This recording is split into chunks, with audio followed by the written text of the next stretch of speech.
Oh. Yeah, we're back. We're back. You asked for it. I thought you were going to do a little stinger. Oh, if you'd like, I could do that. Did you want to tell me something, Gary? Yeah. What do you want to tell me? About Flava? No. About that? But we'll do that the next... I got Flava here now. You just said tell me right as soon as we're done. I got it. All right. Fafa Fooey, everyone. What's the matter? What do you want? It's funny you said, I really want that. Tell me that. And then I just figured I'd tell you now. I'm in no rush. If you want to tell me now, go ahead. No, I'm in no rush. All right. Flava's here. I feel responsible for Flava's career. Yeah, best trained, best educated, best equipped, best prepared. What's this? Fight the power. Yeah, beginning of Fight the Power. I don't know. Okay. Safe to say. Well, anyway, Flava's here. And I got to tell you, I feel responsible for his career. I'll tell you why. Wow. We used to have Flava on the show all the time. I remember. And this is back in the day, after Public Enemy was successful, that Flava was kind of down on his luck. No one was paying attention to him. In fact, he was scalping tickets in the Bronx to make a living, Flava was. Had him on the show a couple of times. Of course, Mark Cronin heard him, invited him on Surreal World. Wait a minute. You mean after Public Enemy, he was scalping tickets? Oh, yeah. I mean, they had kind of run their course. Yeah, they're... And I'll tell you. And then we had him on, and then Mark heard him on our show, and then invited him on Surreal World. Right. And Surreal World led to Flavor of Love, and now the whole world's in love with Flava Flav, but he was down on his luck. And I feel that, Cronin listens to the show every day, and when he hears something good, he grabs it. Look, there he is. That's the famous Flava Flav. Yeah, man. How you doing? Come on. He's going right past the mic. Hold on. How you doing? You look good, man. Thank you, man. Thank you, man. Tickets. Anybody want tickets? You're shot out of a cannon, Flav. I was taking... Man, you got your clock on, all your jewelry? Yeah, everything's making noise now. Calm down. Hey. Hey, what's going on, girl? How you doing back there? I'm good. Huh? Flav, I was taking... Ooh, you running for president, too? You behind the bulletproof booth. Wow. So, Howard, what's up, man? How are you, my brother? I'm back on the Howard Stern show. What's going on, I'm so G? happy to see you. I said, your success, I'm very happy for you because, I was a very big fan of Public Enemy. Thank you, and man. I would have you on the show back in the day. And a lot of people don't know this about you, but after the big success of Public Enemy, times got tough for you. And you were living in the Bronx, and you were scalping tickets to make a living. Hey, man, not only that, but you was my first customer, Howard. Come on, right. I sold you a seat in the nosebleed section. You were having a tough time, and you came on our show, and a guy named Mark Cronin, who used to work for me, he heard you on our show, and he invited you on Surreal World. Wow. And after Surreal World, you got Flavor of Love, which, by the way... No. After Surreal Life 3... Right. Then I had Strange Love. Remember me and Bridget Nielsen came up to your show? Right. And everything, right? And y'all was killing her, man. I was like, yo, give the lady a break, man. What's the deal? Were you really banging her? Huh? Were you really banging Bridget Nielsen? Hey, come on, Howard. You know what time it is. I got the clock on, baby. Don't you expect everyone to be like a racist and stuff? And she came out and she could fall in love with a black man. And she, that gave me hope for the world in a way. I mean, hey. Now we got a black president. Hey, that's right. That's right. Hey, yo, and not only that, but let me show you this. Did you ever think... Yo, that's hot? You like that? I like that. Did you ever think there'd be a black president in your lifetime? Honestly, I ain't think that it can ever happen, you know what I'm saying? Because of the way that the world is today, But I figured that one day times would change. Did you think a Jew would be a president before a black guy? Hey, man, well, it was a few Jewish guys that was president anyway, right? No, never. Oh, word? No. Oh, well, that's getting ready to happen, too. The Jews getting ready to pop in the White House after Obama. You think it's starting a trend, huh? Yay. Do you consider Obama to be black? Now, let me ask you this. This is a big controversy. He had a white mother. He was raised by white people. You're a real black man. I mean, you're black. You have you're full African descent. I'm trying to tell you now, Howard, word up, man. I stay in the sun to keep my color. Right. You're never embarrassed to be black. You are always the proudest to be black. Yes, you're always a man of pride.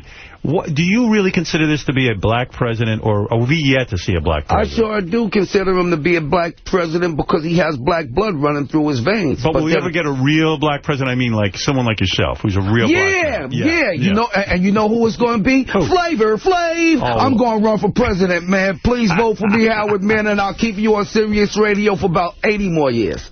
Describe to me about TV, for example, when you were with Bridget Nielsen. Get back to that. When you were on that show with Bridget Nielsen, who used to be married to Sylvester Stallone. Right. She was considered a great beauty in her day. And when you got her, okay, she let it go a little bit. You know, she wasn't the Bridget Nielsen when she was younger. Right. Was it tough banging her? You've had a lot of beautiful women. Well, see, let me say it like this, Howard. You know what I'm saying? You know, Bridget Nielsen, man, she's a great person, man. We had a great relationship. Was it a love? Was it real? A great friendship relationship. You know what I'm saying? Yeah, it was real. It was real. In other words, there was intercourse.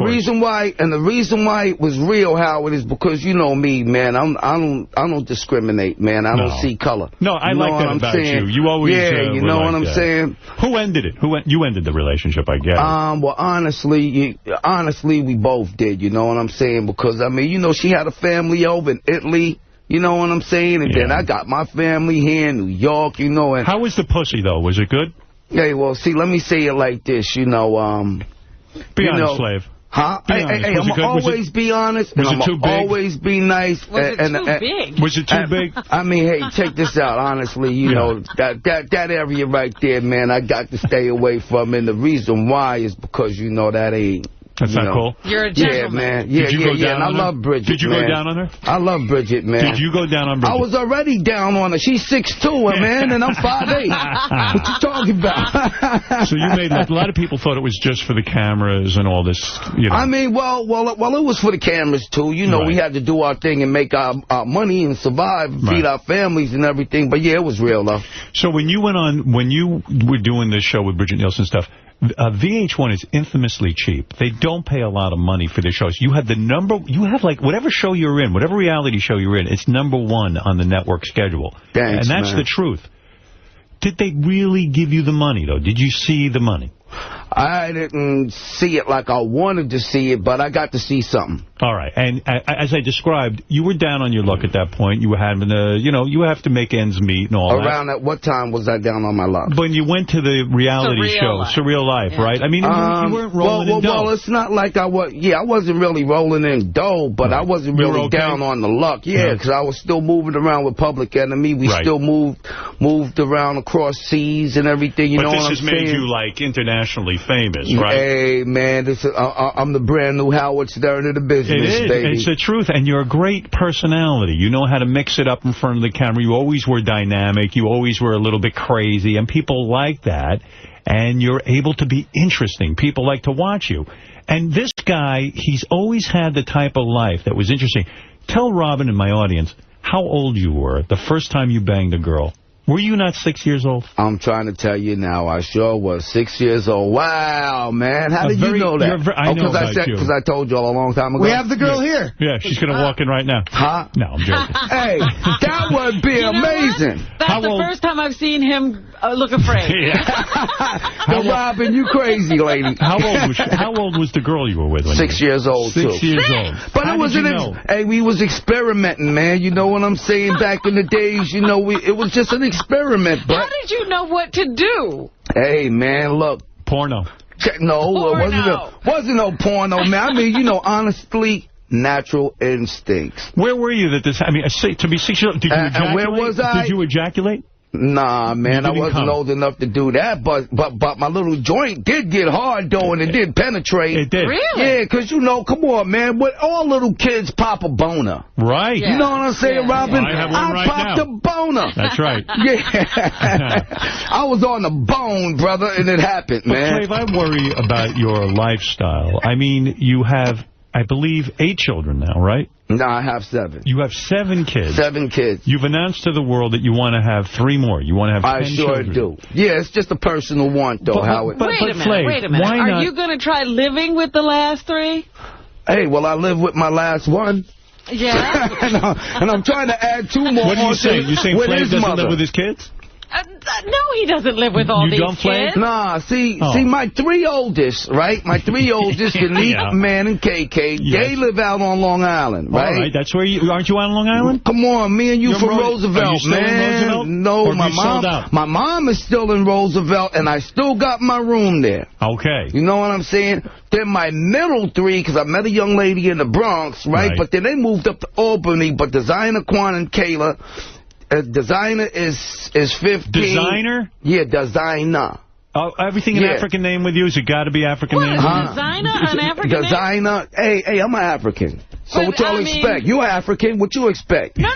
I'm just like, Designer? I've never heard of Designer. How's that an African name? Designer's from Africa. Yay, I love you too, Robin. When I was a kid, I knew a girl named Designer. She used to ride around on a zebra. That's how African she is. I'm not kidding you. You mean Designer? But let me finish. Go ahead. There's a lot to cover. You asked me, right? So let me tell you. So Designer, she's 15. Quan is 13. And my daughter Kayla is 11. Go ahead. And then my last one, his name is Karma, K-A-R-M-A. And Karma is real. And he lives with you? Yes, he lives with me in Las Vegas, and I got him here in New York, you know what I'm saying? They're at the hotel right now. Are you a good dad? You advise these children? You're able to... I've always been a good father, and I'm going to always be a very good father, and I hope that there's a lot of other men in the world like me. But why 3 more? Flav, it's enough. Because it's a personal want, Howard. It's just a personal want. Do any of the kids wear clocks like you do, or are you the only one? Just the last one. Because he takes my clock and he puts it on and he runs around the house and dad, yo, for Flav, real. why the clock? Honestly, you've never really explained it. Because time is the most important element that we have in our life, and we can't afford to waste none of it, Howard. When did you realize this?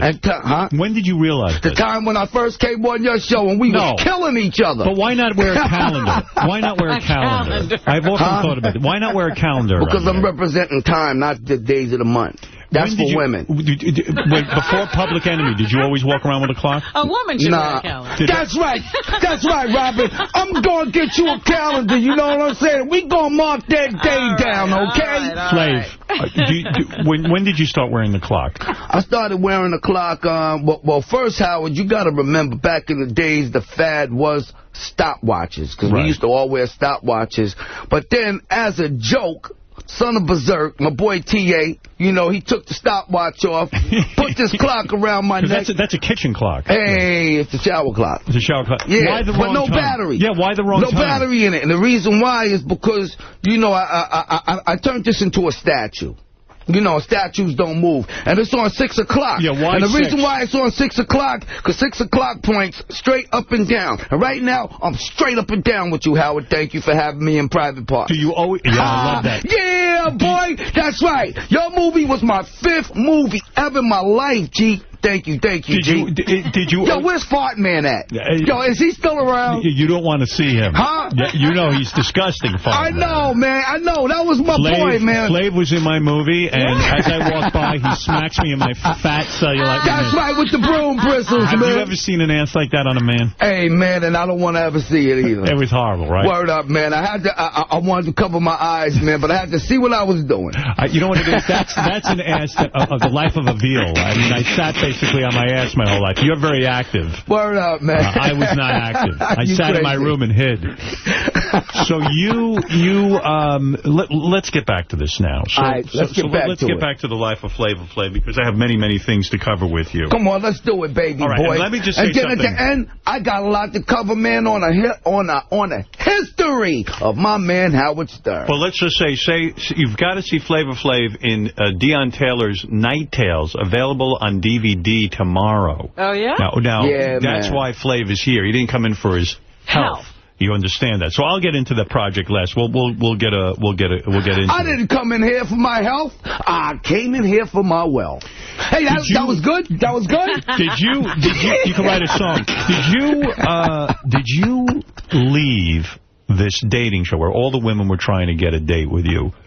Did you leave because you actually had a real girlfriend, and the fact that she put pressure on you? She said, "Look, Flav, it's great that you got a hit television show, but if you love me, you're going to leave this TV show." Is that what happened? Honestly, to tell you the truth, no, that's not what happened. What really happened is, I realized, man, what I had at home. Right. You know what I'm saying? Which was the real love. You know what I'm saying? And, you know, I'm like, yo, man, later for all of this experimenting, and checking this girl out, check all these different women, you know what I'm saying, and trying to get to know them when I already got one that I know. So this was your way of professing love for the woman that you live with and you want to have more kids with.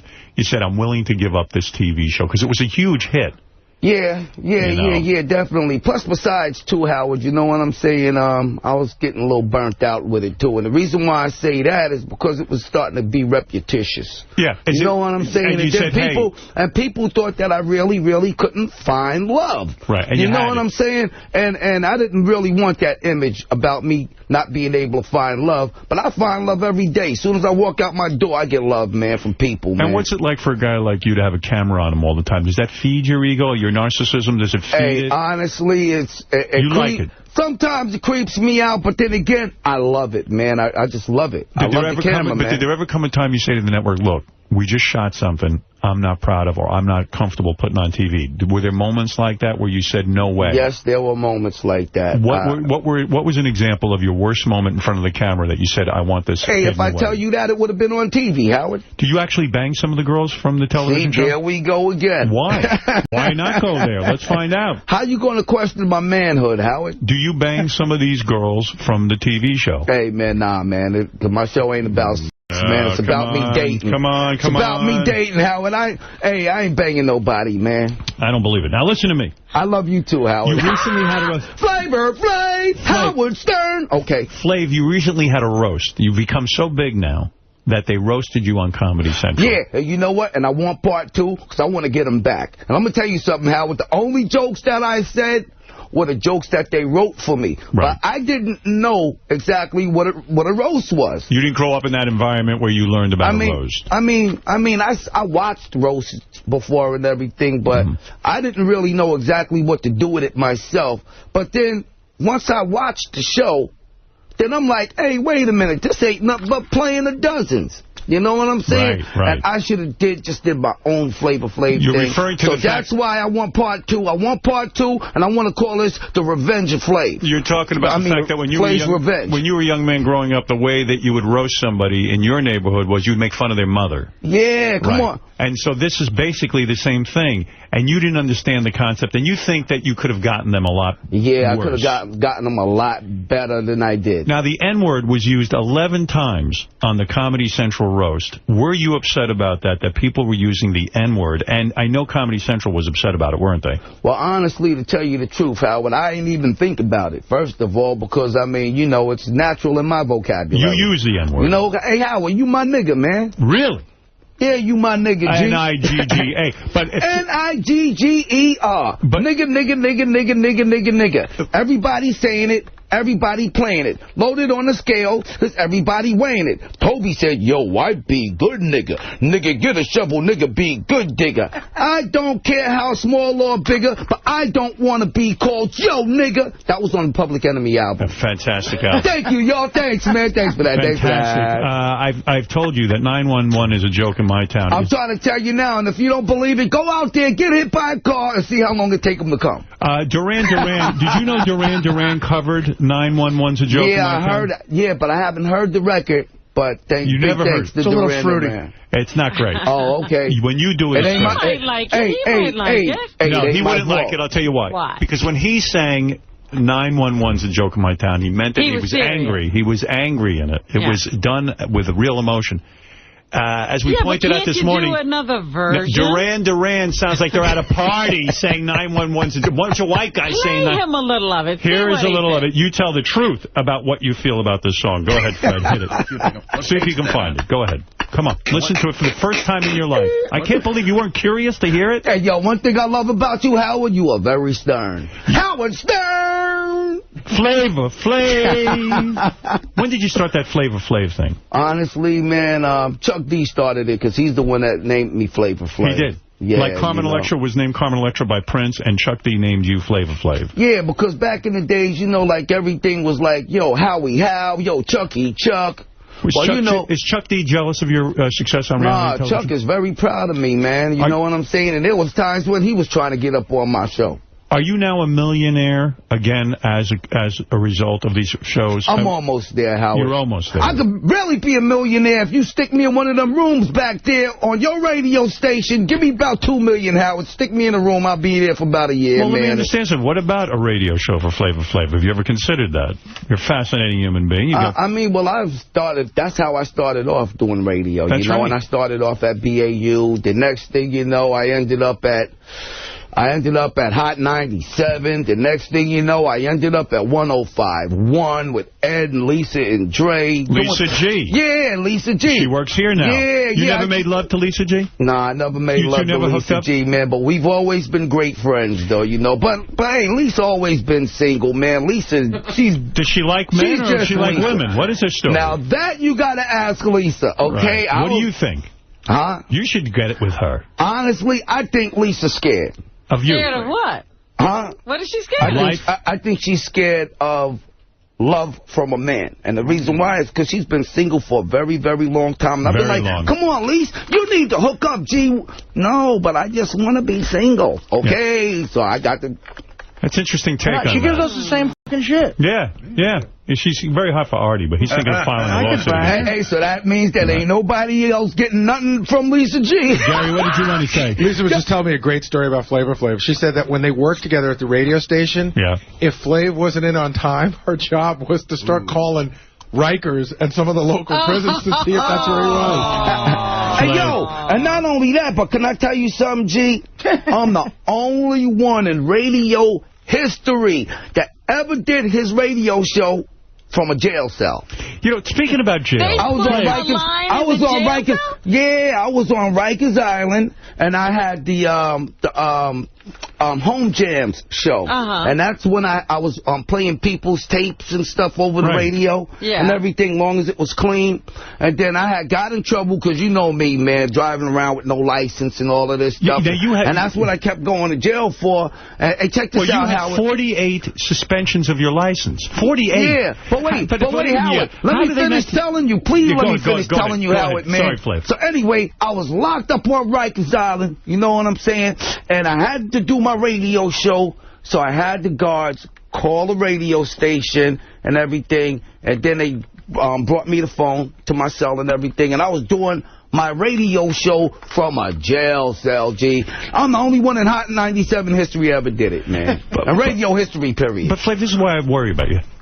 First of all, you think about the court system. They've actually been kind to you. If you had your license suspended 48 times, you would think after 3 times they would say, listen, you can never drive a car again. I never got 48 suspensions. I never had it suspended 48 times. I just got caught over 48 times driving without the license, Howard. Oh, I see. Do you have a license now? A license to drive people crazy. So you don't have a driver's license? You do not have a driver's license? No, I don't have a driver's license yet, but I'm working on it. I'm working on it, Howard. What do you mean? How far are we from getting a driver's license? We're about maybe 4 more minutes. You passed the written test, right? I passed the written test. I passed all of that, man. It's just that I just got to get the license. So did you ever have a license? I sure did. Matter of fact, my license was a Class 2 because before I started doing all of this, I was a school bus driver. So why didn't you just... All you have to do is carry your license with you when you're driving. I mean, it's so simple. I know, Howard, but, if it's suspended, Howard, you can't carry a license. And if it's revoked, you can't carry it around. I see. Your license would get revoked, and then you would go driving anyway. I had to get around, Howard. And then you'd go to jail. Are you afraid of jail? I mean, does jail scare Flava Flav at all? I'm not scared of jail, but I'm smart enough not to go back there. Because, I already was there. I know what it's about, I mean, I do want to go back to the jail and give back to a lot of the inmates, you know what I'm saying? I just want to go back and let everybody know how good that it is on this side of the wall. You know what I'm saying? And when they get out, they should be able to stay here. What was your longest stint in jail? My longest stint was 2.5. 2.5 years? Yeah. Wow, that's heavy time. Yeah.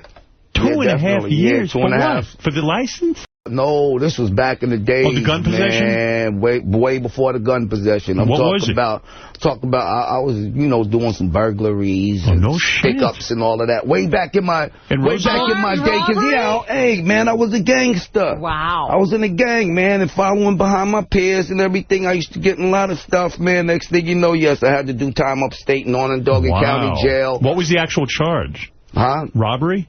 Oh, it was a whole bunch of things that ran into concurrent. When you did armed robbery, were you at least nice to the people? I mean, you didn't, like... You said, yeah, I was nice to the people. Hey, give me your money or I'm going to shoot you. Make me shoot no you. kidding. With a smile on my face. Did you feel guilt or remorse over doing stuff like that? Not then. No. Now I do, though. Right. Now I do because I know it was wrong. You know what I did. But back in the days, I was the man. What do you think it was, like, in your background that said to you that that was okay to do? Like, did you just... Is that... What said... You know what said to me it was okay to do, my friends? Everyone was doing it. Yeah, what about your parents? That, were your parents... And not only that, but the gang that I was in, some of the stuff I had to do. If I didn't do Initiation kind of stuff. Hey, and if you didn't do it, they'll clip you. There you go. Did you ever hurt anybody? Nah, I never hurt nobody. Sure he did, but listen, you can't bring that up on the air. Are you kidding? I love you, Howard. You the man. You're the man. See, that goes to show you from Roosevelt, Long Island. You know what time it is. That place is a nightmare.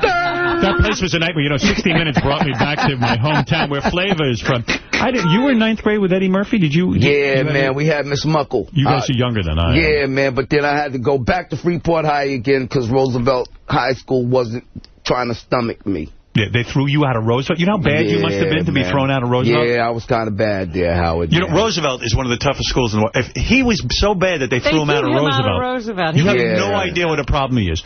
Did you get any supervision from your parents? Could they have any control over you? Sure, man. Man, listen, my mom and my dad... man, they supervised me the best. They taught me the best and everything. What happened? But when I got with my friends, that's what happened. You know what I'm saying? When I was by myself. Was it hard to get out of the game? You know how it is, man. You know, when you're around your parents, you don't curse. But then when you get around your friends, you let it fly, G, you know. So that. But after you would go to jail and be in the game, once your parents say to you, listen, Flav, this is it. We're done with you. Didn't they give you tough love? They did not. No, as soon as I got home. No, after I got out of jail and I got home, I got a beating. You did? Yeah. They beat you. And I did not try to hit back either, man. You took your beating? Yeah, I took my beating like a man. And not only that, but Howard, back in the days, those were beatings, man. I got beaten butt naked. With all my clothes off, extension cord, or the cord from the iron. Oh, yeah, man, those was beatings. How old were you when the beating started? I would go to school with all kinds of webs all over my body, man. Looked like worms, man. So it didn't work. Huh? How old were you? How old were you when you would get beaten like that? You were a young child? From a young child all the way up until I was about... And your father would get you nude in a room and whip you? And whip my butt, man. Yeah, man. And my mom's, too. My mom's would be like, my dad, take it off. Take it all off. Take the drawers off, too. Isn't that now, humiliating? Get over here. Bang, bang, bang. Be like, yeah, okay, yeah, Then I start laughing and shit. Then when I start laughing, then they beat me more. And you know, let me ask you something. You ever been to a psychiatrist? One time before. Yeah. And did you ever sit down and think about how sad that is? And when I sat down with the psychiatrist, I ain't going to lie, Howard, I ended up shrinking him. Hold it. Flav. I'm serious, man. Do you ever think about your life seriously, without the smile, without the laugh, and without laughing at it, the severe beatings and abuse you took, do you ever sit and think about it and just say, Jesus Christ, this was wrong, I was mistreated, and do you ever feel bad about it? No, You're not going to let that You know what I feel? Honestly, I feel like, hey, man, you know, I think I better stop doing what I'm doing because my mom is really getting tired of this, and I'm tired of feeling this. You know what I'm saying? But when you got out of prison, but listen, I never was mistreated by my parents, ever. I never was abused. You don't think that's mistreatment? I never was abused by my... No, that's abuse, Flav. You said you had welts all over your body. Flav, would you beat your children? That wasn't abuse to me. Would you beat your children? Huh? Will you beat your children? No, because I'll go to jail. No. If I could, I would. You would. But I can't. Would you beat your children with a wire? Forget jail. I'm taking all the rules away for society. Would you strip your child naked and then take a cord, an electric cord, and hit him on his f***ing ass as hard as you could? Would you do that? I wouldn't. Why do that not? Today. Why? The reason why I wouldn't do that today is because there's better ways to discipline your child. What? Those ways didn't exist then? No, they didn't exist, man. You people didn't. Wasn't. Didn't exist. But Robin, check this out, Robin. Flav, you're kidding yourself. People wasn't even thinking like that back in the day. The only thing Robin, listen, I swear to God. Back in the day was so long ago. The only thing that they thought about, Robin, was just getting that belt or that switch and just wearing your butt out. I understand that. But you have to understand that it hurt. Yes, it hurt. It was humiliating. Don't you think that's why you took... But you know what? But it was a learning lesson, and I learned from it. But don't you think the reason you felt no remorse robbing people and all that anger that comes into robbing people... Maybe that was from the beatings I was getting. Well, what do you think? See, you're laughing because you're uncomfortable with it. You're uncomfortable with it. I'm not uncomfortable with nothing, man. Yes, I'm real comfortable. This is something you can't face. You're a brave man, but you're not brave enough to face this. You were angry, and you said, fuck everyone else, because I got to take these beatings. Life sucks. I'm going to go fucking take it out on someone else instead of taking it out on your parents, or you should have. Hey, you know what, Howard? That's good. You're really trying, but it ain't working. No, it is. The laugh, you can hide behind that laugh. Hey, yo, check this out. Hide behind the laugh all you want. I'm not hiding behind the laugh. I'm not hiding behind the laugh. You're hiding. hiding Behind the microphone. No, I'm not. You're hiding, Howard. Come out wherever you are. I'm hiding a little bit. Nah, Howard, everything's good, man. I'm not, I mean, you know, I was never abused, man. I never was mistreated by my Look at me. Let's stop the show. Howard Stern is trying to say you abused me, Ma. Yes. Come up here. Come up here. Bring her up. Come up here. Bring her up. Yep. And when I'll talk to her. And when my mom's come up here, she's going to strip you naked, Howard. Let her and try. she's going to beat you with the extension cord. I'll break her and arm. the iron cord. I'll break her arm. And then the whole world is going to break your arm. No. And you listen to me. Listen to me, my friend. Go ahead, man. And we came from the same neighborhood. Let's do it. We both grew up black, and we know what it's like. So listen to me. No. We both grew up in a black neighborhood, but you never grew up black. You grew up white. I wish I had been black. Being white in a black neighborhood is the toughest thing ever. Well, then you would have had a real tough time at camp during the summer. I know. Well, they would have thrown me out. Listen to me, Flav. Now you living in the Bronx? Nah, I live in Las Vegas and L.A. I lived in the Bronx for 14 years, though. So you're doing well. I'm really happy about it. I'm doing well, Howard, man. Here, I was going to play you. Giving up the East Coast. Kinda, yeah. The reason why is because I'm having more fun out on the West. What's the worst thing ever happened to you in jail? Me getting jumped by the guards, by the COs. Really? Yeah. Were you being a pain in the ass, or you were just... Nah, I was just chilling, man. You know what I'm saying? And they wanted to make a name for themselves. So, hey, let's beat up Flava Flav. So now they can run around jail saying they beat my ass. How bad was the beating? They kind of stomped me in the head, kicked me in the chest and in the face and all that. You know what I'm saying? This was in the 6th building. And you have to take it, don't you? And the 6th building on Rikers Island. And do you know what? I tried to take it to court and still didn't win. But it was okay for your mom to do that to you? Huh? It's okay for your mom to do that? Yeah, I'm right. Only my moms can do that to me. Anybody else, believe me, I catch them, they... So you were a grown man when you came home from prison and your parents whipped you naked. I mean, they saw your cock and balls and everything. Well, I wasn't a grown man. The last time I got beat like that, I was like 15 or 16 like that. Well, I mean, listen, it's a tough life. Yeah, but not as a grown man. I mean, you know, as a grown man, then, you know, I might end up trying to strike back, bro. I'm so shocked you never, out of curiosity, listened to Duran Duran's version of 911's A Joke in My Town, a song you, of course, made famous and wrote. I heard that Duran Duran did it over. I'm going to play you a little. Tell me, I want your honest opinion on it, because I listened to it for the first time myself this morning, and I had a problem with it, but I want to see what you think. Okay. I don't think it captured what you meant in that song, but listen and you tell me. A little bit, Fred. Okay. What do we think? Hey, I ain't going to lie, but yo, that's hot to me. I like it. You like it. It's an honor when someone takes a song of yours and covers it like that. It's not like the King of England trying to sing the blues. You don't think so? No, I don't think. I don't think the King of England can sing what B.B. King does. So let me understand this. You are now happily in a romance. You're not married. I'm not married, but I'm setting a date, though. You are? Are you? Yeah, I'm going to set a date. Not only that, but the reason why I'm taking my time with this is because I want this to be real, real big. Who is this girl? How long you known this girl? Well, I've been knowing this girl now. We've been together about 5 years. 5 years? About 5 years now. So she must be super hot. Oh, yeah, she is super hot. She's super beautiful. She got the prettiest eyes, prettiest personality, man. That's why I had to stick. Breasts? That's why I had to stick with her, man. You know what I'm saying? Real breasts or fake? Oh, nah, everything is real about my girl. You'll never find nothing fake on her. I see. Nothing fake, man. She's real. And what decade will the date be that you said? Anytime soon? Come on. Well, it's going to definitely be in this 09. You know what I'm saying? Probably, this is the year. Probably, yeah. And you're going to be faithful. And the reason why I want it to be big, I'm taking my time, is because, you know, I want everybody to shoot this, Howard. I want this to be on Channel 2, 4, 5, 9. 11, 13, you want to turn CNN, BET, NET, Yo TV, everything. You want I it want to be a big everybody. Yup, and I want all radio stations to be covering it, just like they did the inauguration. Did you hear Chris Rock's latest routine where he says, hey, Flav, you got to stop running around with the clock and everything. Now that Obama might be the president, this was before he got elected, you got to stop being Flava Flav. It's not good for black people, this kind of thing. Did you hear? It was done in comedy. Did you hear it? No. I took offense. Did you know anything about it? Did you know about that? I was watching it, and I love Chris Rock. He's my favorite comedian, but I thought he was a little tough on you. Did you hear anything, any feedback about this? Nah. Are you friends with Chris? We are.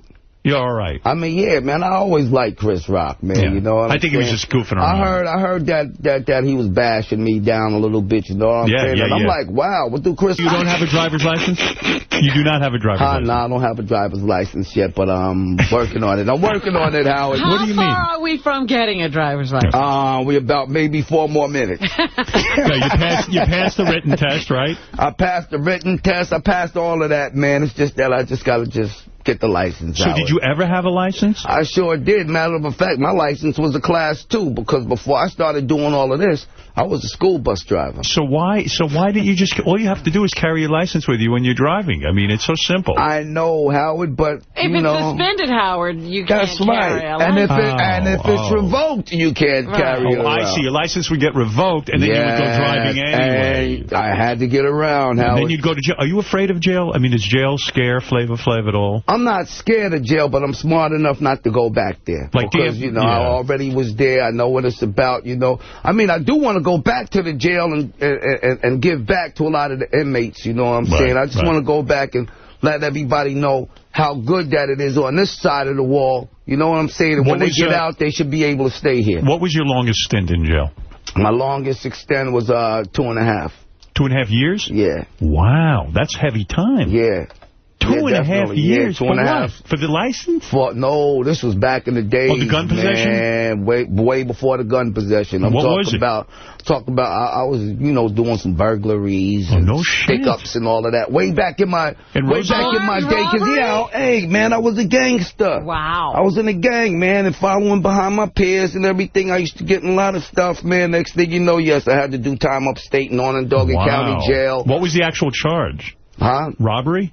Oh, it was a whole bunch of things that ran into concurrent. When you did armed robbery, were you at least nice to the people? I mean, you didn't, You said, yeah, I was nice to the people. Hey, give me your money or I'm going to shoot you. Make me shoot no kidding. With a smile on my face. Did you feel guilt or remorse over doing stuff like that? Not then. No. Now I do, though. Right. Now I do because I know it was wrong. You know what I did. But back in the days, I was the man. What do you think it was, like, in your background that said to you that was okay to do? Like, did you just... Is that... What said... You know what said to me it was okay to do? My friends. Everyone was doing it. Yeah, what about your parents? Were your parents... And not only that, but the gang that I was in, some of the stuff I had to do. If I didn't do Initiation kind of stuff. Hey, and if you didn't do it, they'll clip you. There you go. Did you ever hurt anybody? No, I never hurt nobody. Sure he did, but listen, you can't bring that up. Are you kidding? I love you, Howard. You the man. You're the man. See, that goes to show you from Roosevelt, Long Island. You know what time it is. That place is a nightmare. That place was a nightmare. 60 Minutes brought me back to my hometown where Flava is from. You were in 9th grade with Eddie Murphy? Did you? Yeah, man. We had Miss Muckle. You guys are younger than I am. Yeah, man. But then I had to go back to Freeport High again because Roosevelt High School wasn't trying to stomach me. Yeah, they threw you out of Roosevelt. You know how bad you must have been to be thrown out of Roosevelt? Yeah, I was kind of bad there, Howard. Roosevelt is one of the toughest schools in the world. If he was so bad that they threw him out of Roosevelt. You have no idea what a problem he is. Did you get any supervision from your parents? Could they have any control over you? Sure, man. Listen, my mom and my dad... they supervised me the best. They taught me the best and everything. What happened? But when I got with my friends, that's what happened. You know what I'm saying? When I was by myself. Was it hard to get out of the game? You know how it is, man. When you're around your parents, you don't curse. But then when you get around your friends, you let it fly, So that. But after you would go to jail and be in the game, once your parents say to you, listen, Flav, this is it. We're done with you. Didn't they give you tough love? They did not. No, as soon as I got home. No, after I got out of jail and I got home, I got a beating. You did? Yeah. They beat you? And I did not try to hit back either, man. You took your beating? Yeah, I took my beating like a man. And not only that, but Howard, back in the days, those were beatings, man. I got beaten butt naked all my clothes off, extension cord, or the cord from the iron. Oh, yeah, man, those was beaten. How old were you when the beating started? I would go to school with all kinds of webs all over my body, man. Looked like worms, man. So it didn't work. Huh? How old were you? How old were you when you would get beaten like that? You were a young child? From a young child all the way up until I was about... And your father would get you nude in a room and whip you? And whip my butt, man, yeah, man. And my mom's, too. My mom's would be like, my dad, take it off, take it all off, take the drawers off, too. Isn't that now, humiliating? Get over here. Bang, bang, bang. Be like, yeah, okay, yeah, Then I start laughing and then when I start laughing, then they beat me more. And let me ask you something. You ever been to a psychiatrist? One time before. Yeah. And did you ever sit down and think about how sad that is? And when I sat down with the psychiatrist, I ain't gonna lie, Howard, I ended up shrinking him. Hold it, Flav. I'm serious, man. Do you ever think about your life seriously, without the smile, without the laugh, and without laughing at it, the severe beatings and abuse you took? Do you ever sit and think about it and just say, Jesus Christ, this was wrong, I was mistreated, and do you ever feel bad about it? No, You're not man. Gonna let you that know what enter. I feel? Honestly, I feel like, hey, man, you know, I think I better stop doing what I'm doing because my mom is really getting tired of this, and I'm tired of feeling this. You know what I'm saying? But when you got out of prison, but listen, I never was mistreated by my parents. Ever. I never was abused. You don't think that's mistreatment? I never was abused by my... No, that's abuse, Flav. You said you had welts all over your body. Flav, would you beat your children? That wasn't abuse to me. Would you beat your children? Huh? Will you beat your children? No, because I'll go to jail. No. If I could, I would. You would. But I can't. Would you beat your children with a wire? Forget jail. I'm taking all the rules away for society. Would you strip your child naked and then take a cord, an electric cord, and hit him on his fucking ass as hard as you could? Would you do that to you? I wouldn't Why do not? That today. Why? The reason why I wouldn't do that today is because there's better ways to discipline your child. What? Those ways didn't exist then? No, they didn't exist, man. You people didn't. wasn't.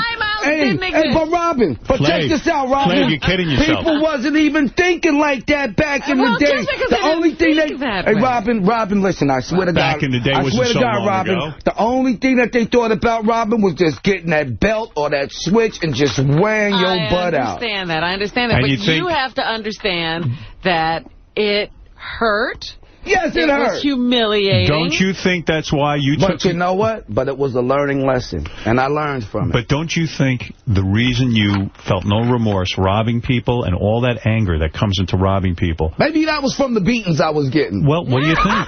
See, you're laughing because you're uncomfortable with it. You're uncomfortable with it. I'm not uncomfortable with nothing, man. Yes, I'm real comfortable. This is something you can't face. You're a brave man, but you're not brave enough to face this. You were angry, and you said... everyone else because I got to take these beatings. Life sucks. I'm going to go and take it out on someone else instead of taking it out on your parents, or you should have. Hey, you know what, Howard? That's good. You're really trying, but it ain't working. No, it is. The laugh, you can hide behind that laugh. Hey, yo, check this out. Hide behind the laugh all you want. I'm not hiding behind the laugh. I'm not hiding behind the laugh. You're hiding behind the microphone. No, I'm not. You're hiding, Howard. Come out wherever you are. I'm hiding a little bit. Nah, Howard, everything's good, man. I'm not, I mean, you know, I was never abused, man. I never was mistreated by my... Look at me. Ma, let's stop the showbiz. Howard Stern is trying to say you abused me, Ma. Yes. Come up here. Come up here. Bring her up. Come up here. Bring her up. Yep, and when I'll talk to her. And when my mom's come up here, she's going to strip you naked, Howard. Let her try. She's going to beat you with the extension cord break her and arm. the iron cord. I'll break her arm. And then the whole world is going to break your arm. No. And you listen to me. Listen to me, my friend. Go ahead, man. And we came from the same neighborhood. Let's do it. We both grew up black, and we know what it's like. So listen to me. No. We both grew up in a black neighborhood, but you never grew up black. You grew up white. I wish I had been black. Being white in a black neighborhood is the toughest thing ever. Well, then you would have had a real tough time at camp during the summer. I know. Well, they would have thrown me out. Listen to me, Flav. Now you living in the Bronx? Nah, I live in Las Vegas and L.A. I lived in the Bronx for 14 years, though. So you're doing well. I'm really happy about it. I'm doing well, Howard, man. Here, I was going to play... Giving up the East Coast. Kinda, yeah. The reason why is because I'm having more fun out on the West. What's the worst thing ever happened to you in jail? Me getting jumped by the guards, by the COs. Really? Yeah, yeah. Were you being a pain in the ass, or you were just... Nah, I was just chilling, man, you know what I'm saying? And they wanted to make a name for themselves. So, hey, let's beat up Flava Flav. So now they can run around jail saying they beat my ass. How bad was the beating? They kind of stomped me in the head, kicked me in the chest and in the face and all that, you know what I'm saying? This was in the 6th building. And you have to take it, don't you? And the 6th building on Rikers Island. And do you know what? I tried to take it to court and still didn't win. But it was okay for your mom to do that to you? Huh? It's okay for your mom to do that? Damn right. Only my moms can do that to me. Anybody else, believe me, I catch them, they... So you were a grown man when you came home from prison and your parents whipped you naked. I mean, they saw your cock and balls and everything. Well, I wasn't a grown man. The last time I got beat like that, I was like 15 or 16 like that. Well, I mean, listen, it's a tough life. Yeah, but not as a grown man. I mean, you know, as a grown man, then, you know, I might end up trying to strike back, bro. I'm so shocked you never, out of curiosity, listened to Duran Duran's version of 911's A Joke in My Town, a song you, of course, made famous and wrote. I heard that Duran Duran did it over. I'm going to play you a little. Tell me, I don't want your honest opinion on it, because I listened to it for the first time myself this morning, and I had a problem with it, but I want to see what you think. Okay. I don't think it captured what you meant in that song, but listen and you tell me. A little bit, Fred. Okay. What do we think? What do we think? Hey, I ain't going to lie, but, yo, that's hot to me. I like it. I like it. You like it. It's an honor when someone takes a song of yours and covers it like that. It's not like the King of England trying to sing the blues. You don't think so? No, I don't think. I don't think the King of England can sing what B.B. King does. So let me understand this. You are now happily in a romance. You're not married. I'm not married, but I'm setting a date, though. You are? you? Yeah, I'm going to set a date. Not only that, but the reason why I'm taking my time with this is because I want this to be real, real big. Who is this girl? How long you known this girl? Well, I've been knowing this girl now. We've been together about 5 years. 5 years? About 5 years. So she must be super hot. Oh, yeah, she is super hot. She's super beautiful. She got the prettiest eyes, prettiest personality, man. That's why I had to That's why I had to stick with her, man. You know what I'm saying? Real breasts or fake? Oh, no, everything is real about my girl. You'll never find nothing fake on her. I see. Nothing fake, man. She's real. And what decade will the date be that you said? Anytime soon? Come on.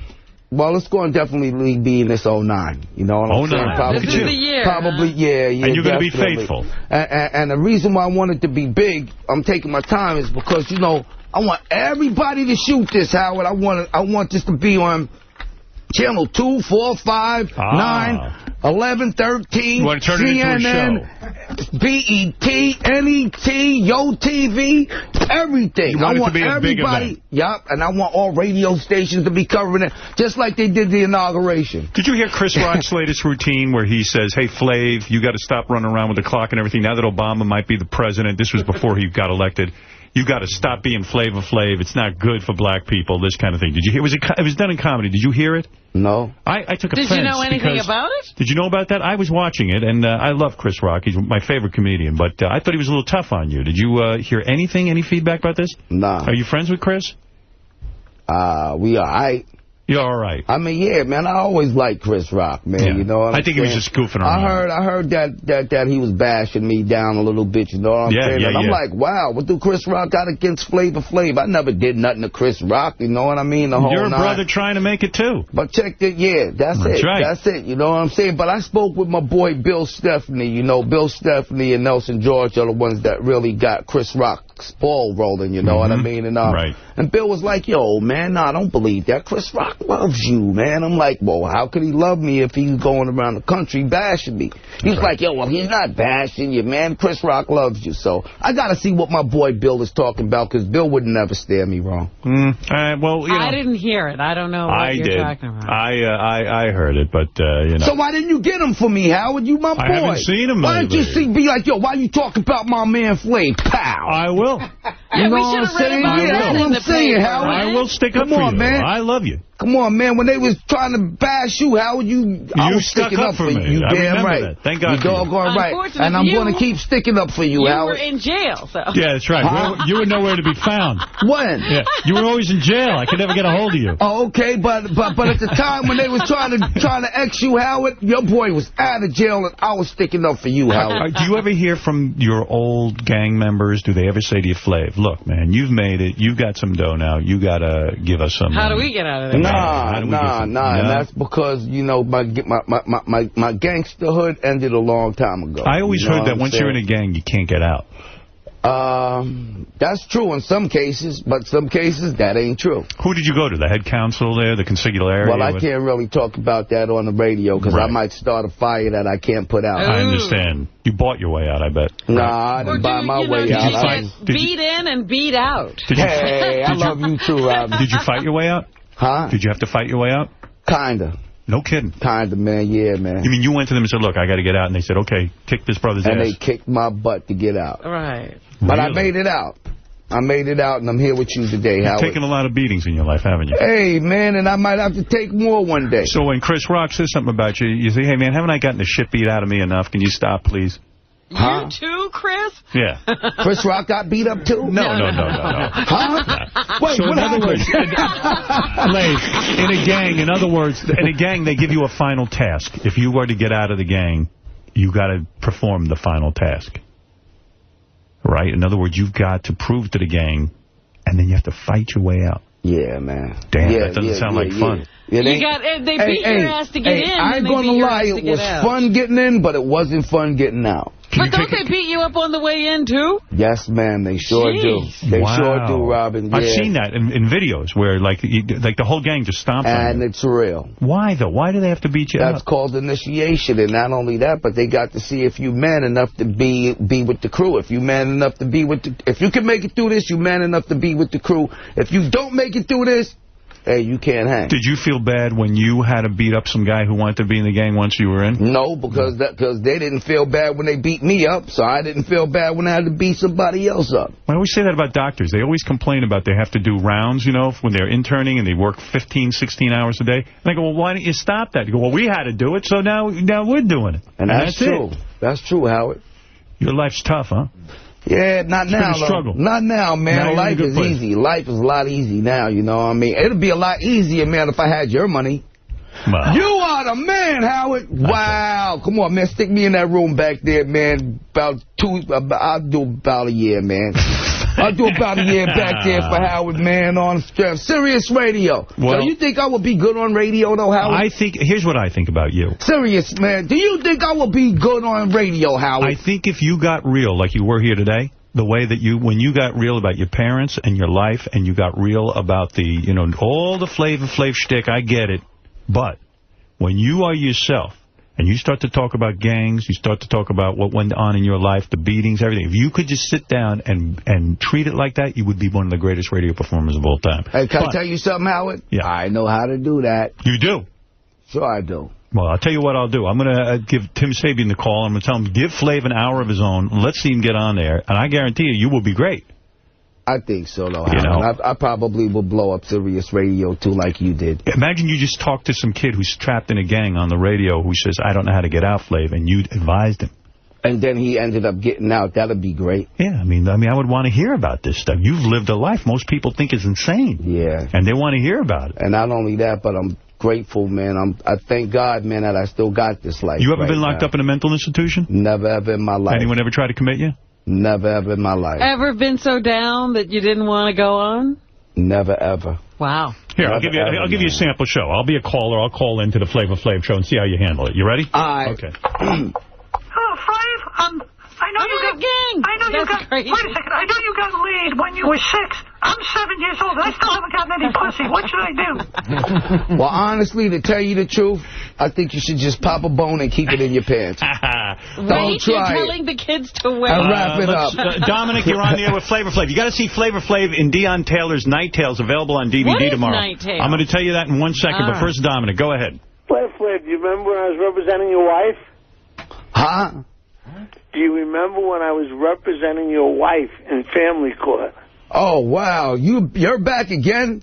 What grave did y'all dig this guy up from? Hey, are you in my movie Night Tales? Well, he's in the movie Night Tales. Dominic, you were the lawyer against Flav in his divorce? It was actually a family court proceeding, and Flava Flav happens to have the nicest kids in the world. Are you seeing them now? Thank you, man. Word up. I see all my kids, man. I be with all my kids. Really nice son and really nice kids that I met, and I hope he's being part of their lives. Are you? I sure am. He said he is. Big time. And my grandkids, too. You got grandkids? I got 4 of them. How old are you now? I'll be 50 years old in March. And you got grandkids? 50? Yes, I'll be 50 in March. Hey, and guess what? You look good. They're having a 50th birthday party for me at B.B. King's on the 15th of March, and then as a special request, I want my group to perform. So that's how I'm going to bring in the 16th, my birthday. Public Enemy performance. Is Dominic going to be invited? He represented the opposition. Sure, he can be invited. Come on down. Yeah, he'll introduce you. He'd like to see you, actually. I'd love to see him. What is it, Jen? Go ahead and say hi to Flava Flav, whose Night Tales is available on DVD tomorrow, and we're going to find out what that is. Jen, go ahead. Hey, Flava Flav, I wanted to ask you if you feel... do you feel bad for hitting that puppy, beating that puppy on the Surreal Life? Do you have any remorse for doing that? Oh, yeah, the puppy. No, I think that's... Wow, that's big. That's big right there. But see, let me tell y'all something. You know, the average discipline for a puppy when he pees on the floor, you hit him across the nose with some newspaper. That's all I did. But then, TV... They gonna beef it up, so they kept running it, and made it look like I was killing the poor dog. Flav, isn't it true in a way, though, this ties in with what you talked about earlier, that when you're abused so much as a kid yourself, I mean, what you describe is really But I never was abused. Stop saying I was abused, Howard. You're being a denier. You were abused. I never was abused. How can you say in my that? life. How can you say that you were beaten naked with electrical cords? But that wasn't abuse. That was discipline. It was called discipline, Howard. See, that's why you don't feel bad about the dog. There's a difference between discipline and abuse. The slave master used to call it discipline. Yeah. Hey, no, that was abuse. The massa. Oh, you recognize I don't care what the slave... You recognize whether the massa... Wait, let me educate you here. Slave master's abuse, but my mom, she disciplined. If the massa was abusing... Then your parents were abusing. No different than the massa. Wrong. Oh, come on. Doesn't matter who's wielding the cord. It doesn't matter who the massa is. The massa comes in many colors, my friend. Yes, he does. Sing that. He comes in many colors. That's right. The massa comes in many colors. That's right. He comes in many colors. But you know what, though? That's my right. mom, she only comes in one color, and she don't come into the color of the master. Chris, go ahead quickly. You're the last one in on Flava Flav, Dion Taylor's Night Tales, available on DVD tomorrow, and then we're going to find out about the project. Go ahead, Chris. Hey, now, Howard, how are you? All right. Flava Flav, late night. First of all, Howard, if you think you're a bad-looking man, you ought to feel good sitting next to him. Who? Flav's a handsome man. Let me tell you, he's a handsome man. Anyway, back in the early 90s or late 80s, I had to spend 28 days. I got a 28-day deal in Nassau County Jail. Yeah. So... I could have paid a fine or did the time. I figured nice 28 days, nice and quiet in county jail in a barracks. Who's in there? Flava Flav. This guy never shuts up. He talks non-stop. He talks in his sleep. Flav. In his sleep. And the sounds of this story, I think you stole my style. Right. Chris, did you and Flav get along in prison? I mean, I think it would be exciting to be near Flav in prison. It was a horror. It was a horror. Just like Night Tales. Just like Night Tales. I asked him about the clock around his neck. I said, "What's with the clock?" And he says, "That's to let you know that I know, to let you know that I know what time it is." Well, first of all, I doubt in prison they let you wear a clock. Am I correct? Nah, they took it away from me, Howard. Exactly. So don't even listen to this guy, man. Flav, so let's talk about this thing that you're promoting. This is called Night Tales. Yeah. What is this? You now a movie Well, star, see, right? Night Tales, yeah. It's a TV movie series, you know what I'm saying? And, developed by my boy Dion Taylor, and it's like a twist of the Twilight Zone. You know what I'm saying? A twist of the Alfred Hitchcock show or Rocky Horror. So what happens to you in what I'm saying? Suspense, mystery, thriller. And see, you got a lot of celebs, coming through, you know what I'm saying? Other celebs, coming through, doing the putting on their acting skills and everything. What part do you play? What happens? I'm the Rod Sterling of the movie, baby. I start the show off. I tell you what it's about. And then You see the show. And you're the host. Right. And then at the end of the show, then I come back on and I close the show. All right. So you're not in one of the stories. I'm the narrator, baby. I'm the narrator. I'm the storyteller. You know what I'm saying? And you're behind this. You've been paid for this. I'm the brand, baby. I'm the brand. You're the brand. If this takes off, you'll be the Rod Serling of Night Tales. There you go. And not only that, but Howard, we got a part for you. Would you come do Night Tales?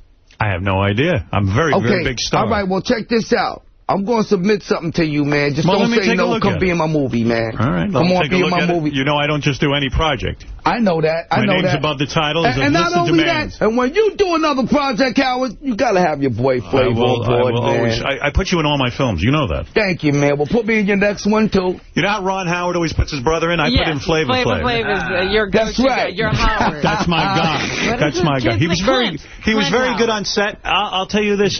Flav on set was a professional. He was not a pain in the ass like some of these other rock stars. He was on time. He got the clock. He thinks it's 6 o'clock all the time. So I told him, call time is 6 o'clock. 6 o'clock. He was there for 3 days. All right, well, Howard, well, guess what, Howard? All of that right now is about to change, Howard. 6? What time is that? Midnight. It's 12 o'clock. 12 o'clock. It's 12 o'clock. You know why I put it on 12? Why? Because 12 o'clock points straight up. And right now, I'm straight up with you, Howard. All right, thank you, Flav. That was good. That was good, Robin. That was good. That was good.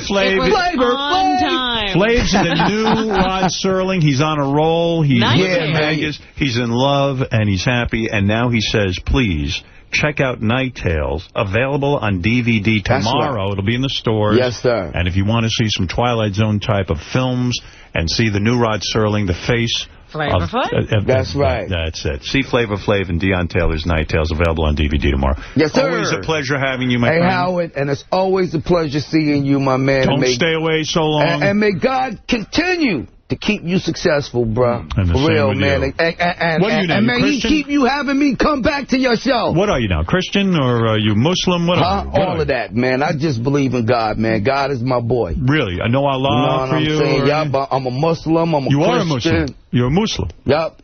Assalamu alaikum. Wa alaikum salam. All right, there you go. Yo, peace, y'all. God bless. Howard Stern is the man. I don't care what nobody say. Flav is coming right after you. Thanks, Flav. And good luck staying with one woman. I don't think it's going to be easy for you. Hey, but I'm going to do it, though, Howard. I'm going to do it. It's going to happen. Loves to bang. I love my girl, he loves man. Beautiful women. I love my girl. I love my girl. I love my girl. I love my girl. I ain't going to leave her. I ain't going to leave her. I ain't going to leave her. Matter of fact, next time I come, Howard, I'm going to bring her and the baby and let you meet them. Please do. I will, All man. right. Flava Flav, everyone. We'll be back right after these. I was over at Oh, yes, you said you were going to take a little trip. How was it? Yeah, it was great. I always get charged up when I'm over there. Yeah. Looking forward to being there. Our studio is huge. It's really? It's like an entire floor. Oh, my goodness. It's pretty crazy. But then I was looking at some other studio space in case they throw us off here early, if I could go right on the air, and I could. It was a fun little space that I think we would like, you know. Until ours is ready. Yeah, they got some good equipment over there, too, I think. You think it works? It looked like it worked. I tested it. I said, let me see if this works. They went...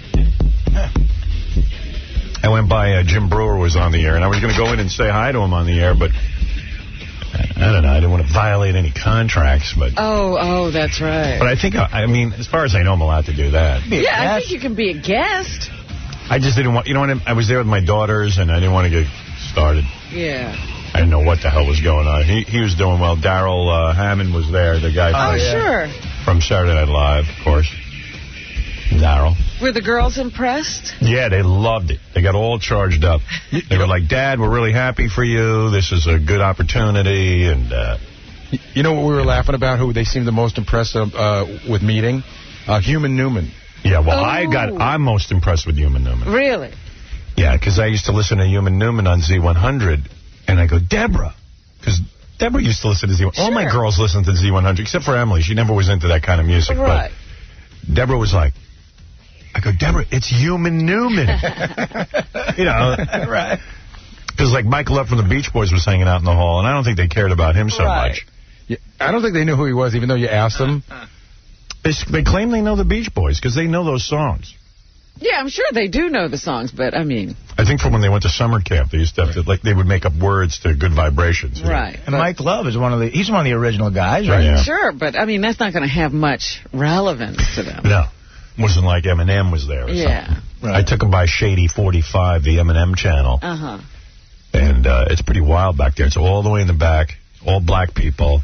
And they have curtains around the window so you can't see in. But meanwhile, the curtains are outside the glass so we can control them. Oh, so you can open them. Yeah, so I opened them up. Yeah, we looked.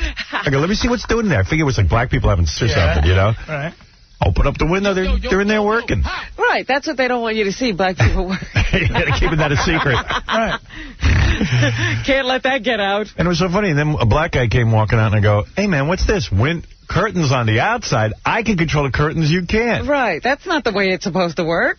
And he just like walked by. Man. Those curtains are always up, Howard. Always up. Always up. Yeah. There's only one other channel that has curtains, but they have sheer curtains you can kind of see, and it's like a brothel. It's the Maxim channel. Oh, okay. And what's going on in there? I don't know, man. I couldn't really see that good into the Maxim channel, and I couldn't hear what was going on because we were out in the hall, but I was told they have their own set of rules. Like, they put censorship on that channel because certain language they don't want. I see. I was surprised. They're censoring themselves. Yeah, they don't want it to be like, Shady 45. Right. It's Maxim. Maxim wants to protect the brand. They don't want it to just turn into, like, naked chicks running around. But that's what it is. Well, it's not. It's almost naked chicks running around. So get running around in bikinis. Are they famous, though? See, because Maxim was famous for giving you almost naked famous chicks. Yeah. Well, now they're almost famous naked chicks. I got to tell you, all I saw going on the Maxim channel was, I think, some people playing music, but I don't know. That's where every time I tune in, that's what they're doing. They take a lot of calls there. Yeah, a lot of calls. Hey, man, what's happening? I thought it was interesting. We stopped by OutQ. Yeah, we went by the gay channel. Gay channel, yeah. Sal and Richard's favorite channel. We met sort of a celebrity there.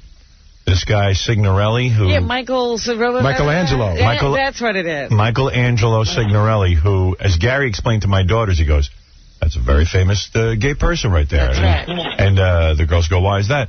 He invented outing. That's right. He invented squealing on gay people. Started outing people. Right. And you're the best line. You go, you know what? I don't know that I'm very comfortable with that. He's the Sammy. I said that. I go, I don't think I agree with that. I forget who he outed, but he was... I think he outed... I think the first person he outed was like David Geffen or something like that. He's the Sammy the Bull Gravano of gay people. That's right.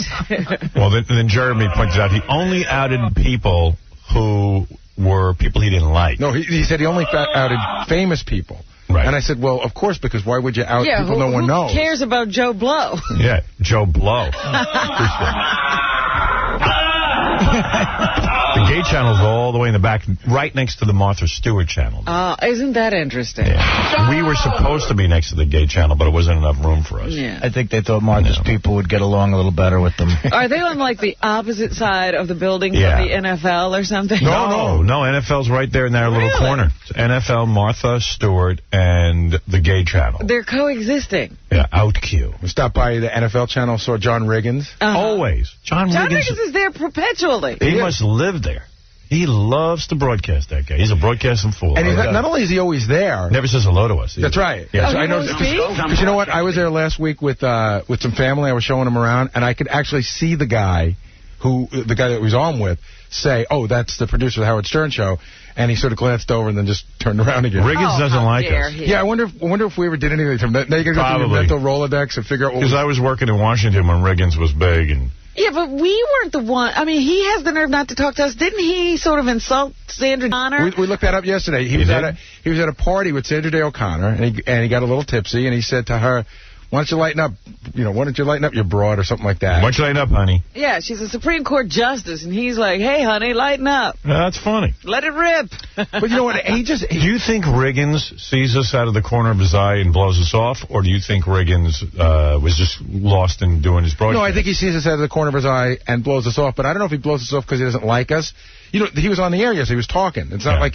And every time I've gone up there, he's talking. He's never standing around, like, not doing anything. No, he's working. I mean, the guy's like a marathon broadcaster. Yeah, he loves it. He's like Jerry Lewis. But he was totally aware you were there yesterday. Oh, he was? I thought he might have come out to say hello. Nah. As almost everyone else does. Yeah, I know. Yeah, he was weird about it. We'll have to get to the bottom of that. Yeah. That place is filled with every person we've ever met in our career, don't you think? And then some. It's, we stopped by and Howard's like, oh, I want to introduce my daughters to Meg Griffin. Right. Then you go to the host, there's Mark Coppola. Oh, there's Human Newman. You know, it just goes on and on. Human Newman. Hello, Steve Leeds. Steve Leeds. I know. I sometimes feel like you're having a reunion when you walk through that building. Yeah. It's weird. I met Pat St. John when I was up there. He's the only person. He's usually there all the time. He's the only person that's there as much as John Riggins. Yeah. There's a plant that isn't there as much. And what is Riggins? Just total sports talk? It's the NFL channel. Oh, it's the NFL. You might like hanging out there because you're so into sports. Yeah, I used to like Riggins. You know. And you'll see a lot of your heroes already walking through the halls. Riggins, by the way, Howard, he's like a... Jack Daniels? Yeah. Human Newman? I think Riggins is like 13th on the all-time rushing list. I mean, he's one of the great running backs of all time. Yeah. No, he was great. Although he doesn't I know that. Although he doesn't look like he did. He doesn't look as big as he used to be. Right. Yeah, well, he's an old dude now. He must be like 80. No. Not 80. I'll bet you he's 50-something. I don't know. I was looking at him. He looked like he's 80. You know what? You know what, Howard? Football takes its toll on you. You guys might be the same age. Oh, really? When the Redskins won in '82, he was probably like he was past his prime. They thought. And he was 30-something. So he's probably like 31. He's probably like 50, 54, 55 maybe. Yeah. Super Bowl MVP. You know who looks good? Human Newman. Does he? But that's good he news. probably looks his age. He came right up to me and goes, Howard, Human Newman. I'm like, whoa. How do you say that to a person? I love I'm it. Human Newman. I love it. Hello, Howard. Baba Booey. I go, yeah. I go to Deborah. Deborah, it's Human Newman. You believe this? Out of all the guys, it was Human Newman. I knew she liked Human Newman. Oh, Riggins is 56 years old. Yeah, that sounds about right. Yeah, much older than us. That's right. And, we're children. Yeah, he's an old man. He did look kind of old, though, Human Newman. Not Human Newman, Riggins. Yeah, next time you see him, Howard, you should ask him what Vietnam was like and all this stuff. Yeah. The Beatles. Sir Wiggins. John Sir Wiggins. Yeah, he doesn't want us to be upset with him. We can make his life difficult. Yeah, we're a big pain in the ass. Yeah, let's not make enemies. What's weird is where my office is in the new building. Uh-huh. I got this 2 glass windows, and it looks right down on the NBC building where we got fired from. Ah, you're kidding. Which I thought was kind of cool. It's like I could look out the window and go, you know, you guys fired me, did the best thing you ever did for me. Yeah, you thought I'd never be heard from again. Yeah, look at me now. Here, I'm never heard from again. I'm on satellite. There's 3 million people listening. Now I am going right into... Yeah, I can look out the window and go, you were absolutely right. Nobody hears from me I'm now. going right into oblivion. Yeah. I don't know. You get up there and you feel stoked and you feel like you're part of something that's going to be big. Yeah. You really do. A lot of excitement. Yeah, it's a weird thing. And the engineering guys are excited. This guy, Mark, who's an engineer guy, he's a real excited dude. And they're just so into the equipment. Everybody seems to enjoy being there. Yeah. It's amazing. Yeah, no, it's fun. There was when Howard stopped by Jim Brewer's show just to watch and everything, there were a couple comedians on, and one guy I thought he had the best line. You know, Jim Brewer goes, okay, let's just do our show. You know, Howard's not coming, let's do our show. And the guy goes, it's like trying to play guitar in front of Paul McCartney. Aww. Yeah, but you know what? My kids didn't hear that line.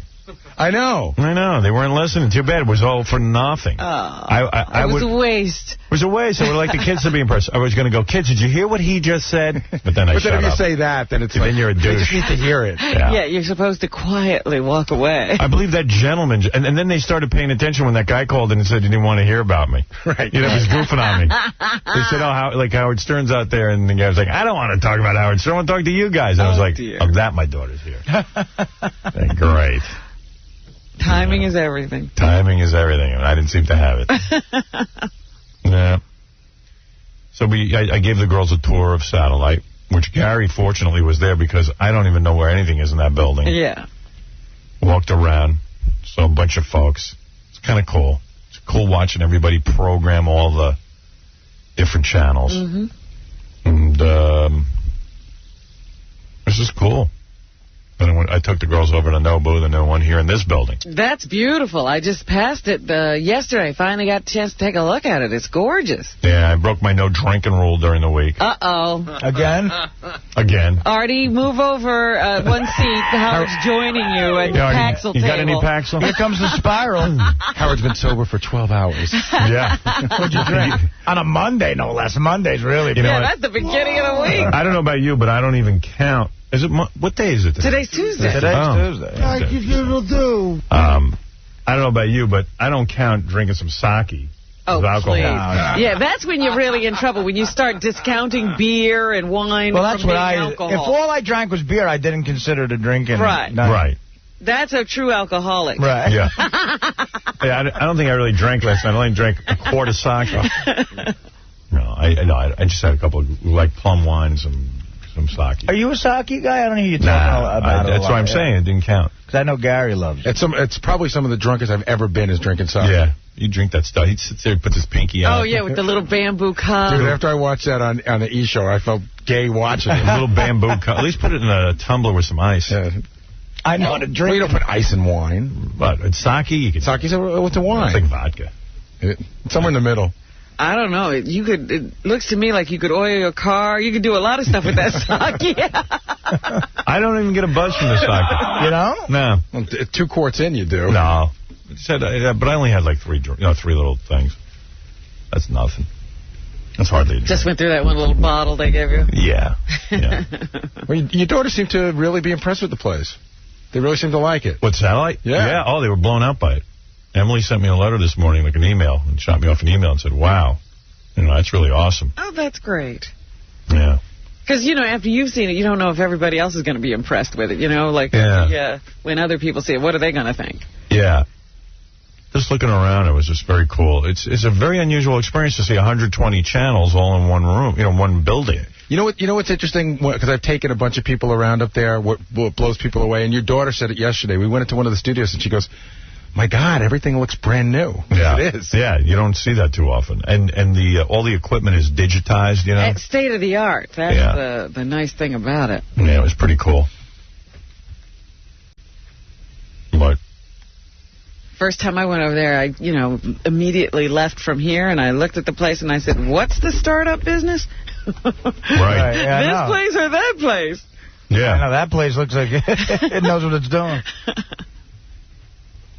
Oh, is this Jim's show? Yeah. Is this worth listening to or not? It's sort of, it's sort of all over the place, but it's him reacting when he sees you outside the window. My kids like Jim Brewer. He's a funny guy. Yeah, they were like, wow, he's funny. I go, in the hall, he was a scream. I said, he's good on the air, too. Yeah, in fact, we were talking about, I have to get a tape of his show with Rob Schneider. Oh, yeah, I just still want to hear that. Yeah, he told me it was weird. He didn't know what was going on, huh? No, he thought it was odd. When you see those guys laughing at something you said, that is the ultimate trippy. Yeah. What is that guy? I love that laugh of his. Jim doesn't even know how to, work the microphone. He holds it like a stand-up comic. He walks around with it like he's on stage. Oh, he does? Yeah. Oh, You're okay. kidding. Like So he walks he's around the walking studio? around? Yeah. He told me he did that a little bit. Yeah, that must be odd to see, because there's no audience. Where are his guests? They're not walking with him, are they? No, he just, holds it in his hand. No, but I'm just saying, the guests must feel weird when he's walking all over the place. He's not really walking. He was sitting, but he was holding it, okay. So he's not walking around with it. He's like on a stand or something. It's a very odd setup. They're like at a little card table in a dark room. Yeah. It's not even actually a studio. It doesn't really look like a radio show. No, it's an empty studio with just a table and a few mics on a table. It sounds like he gets moved around a bit, because he sometimes says, I don't know where I didn't know where I was going to be broadcasting from today. It doesn't apparently bother him at all. What are you looking for? Oh, we're getting at Stern. Yeah. Holy He said he was coming. He said he was stopping by. He's coming in here? I don't know, maybe. Wow. There's Delabate. Oh,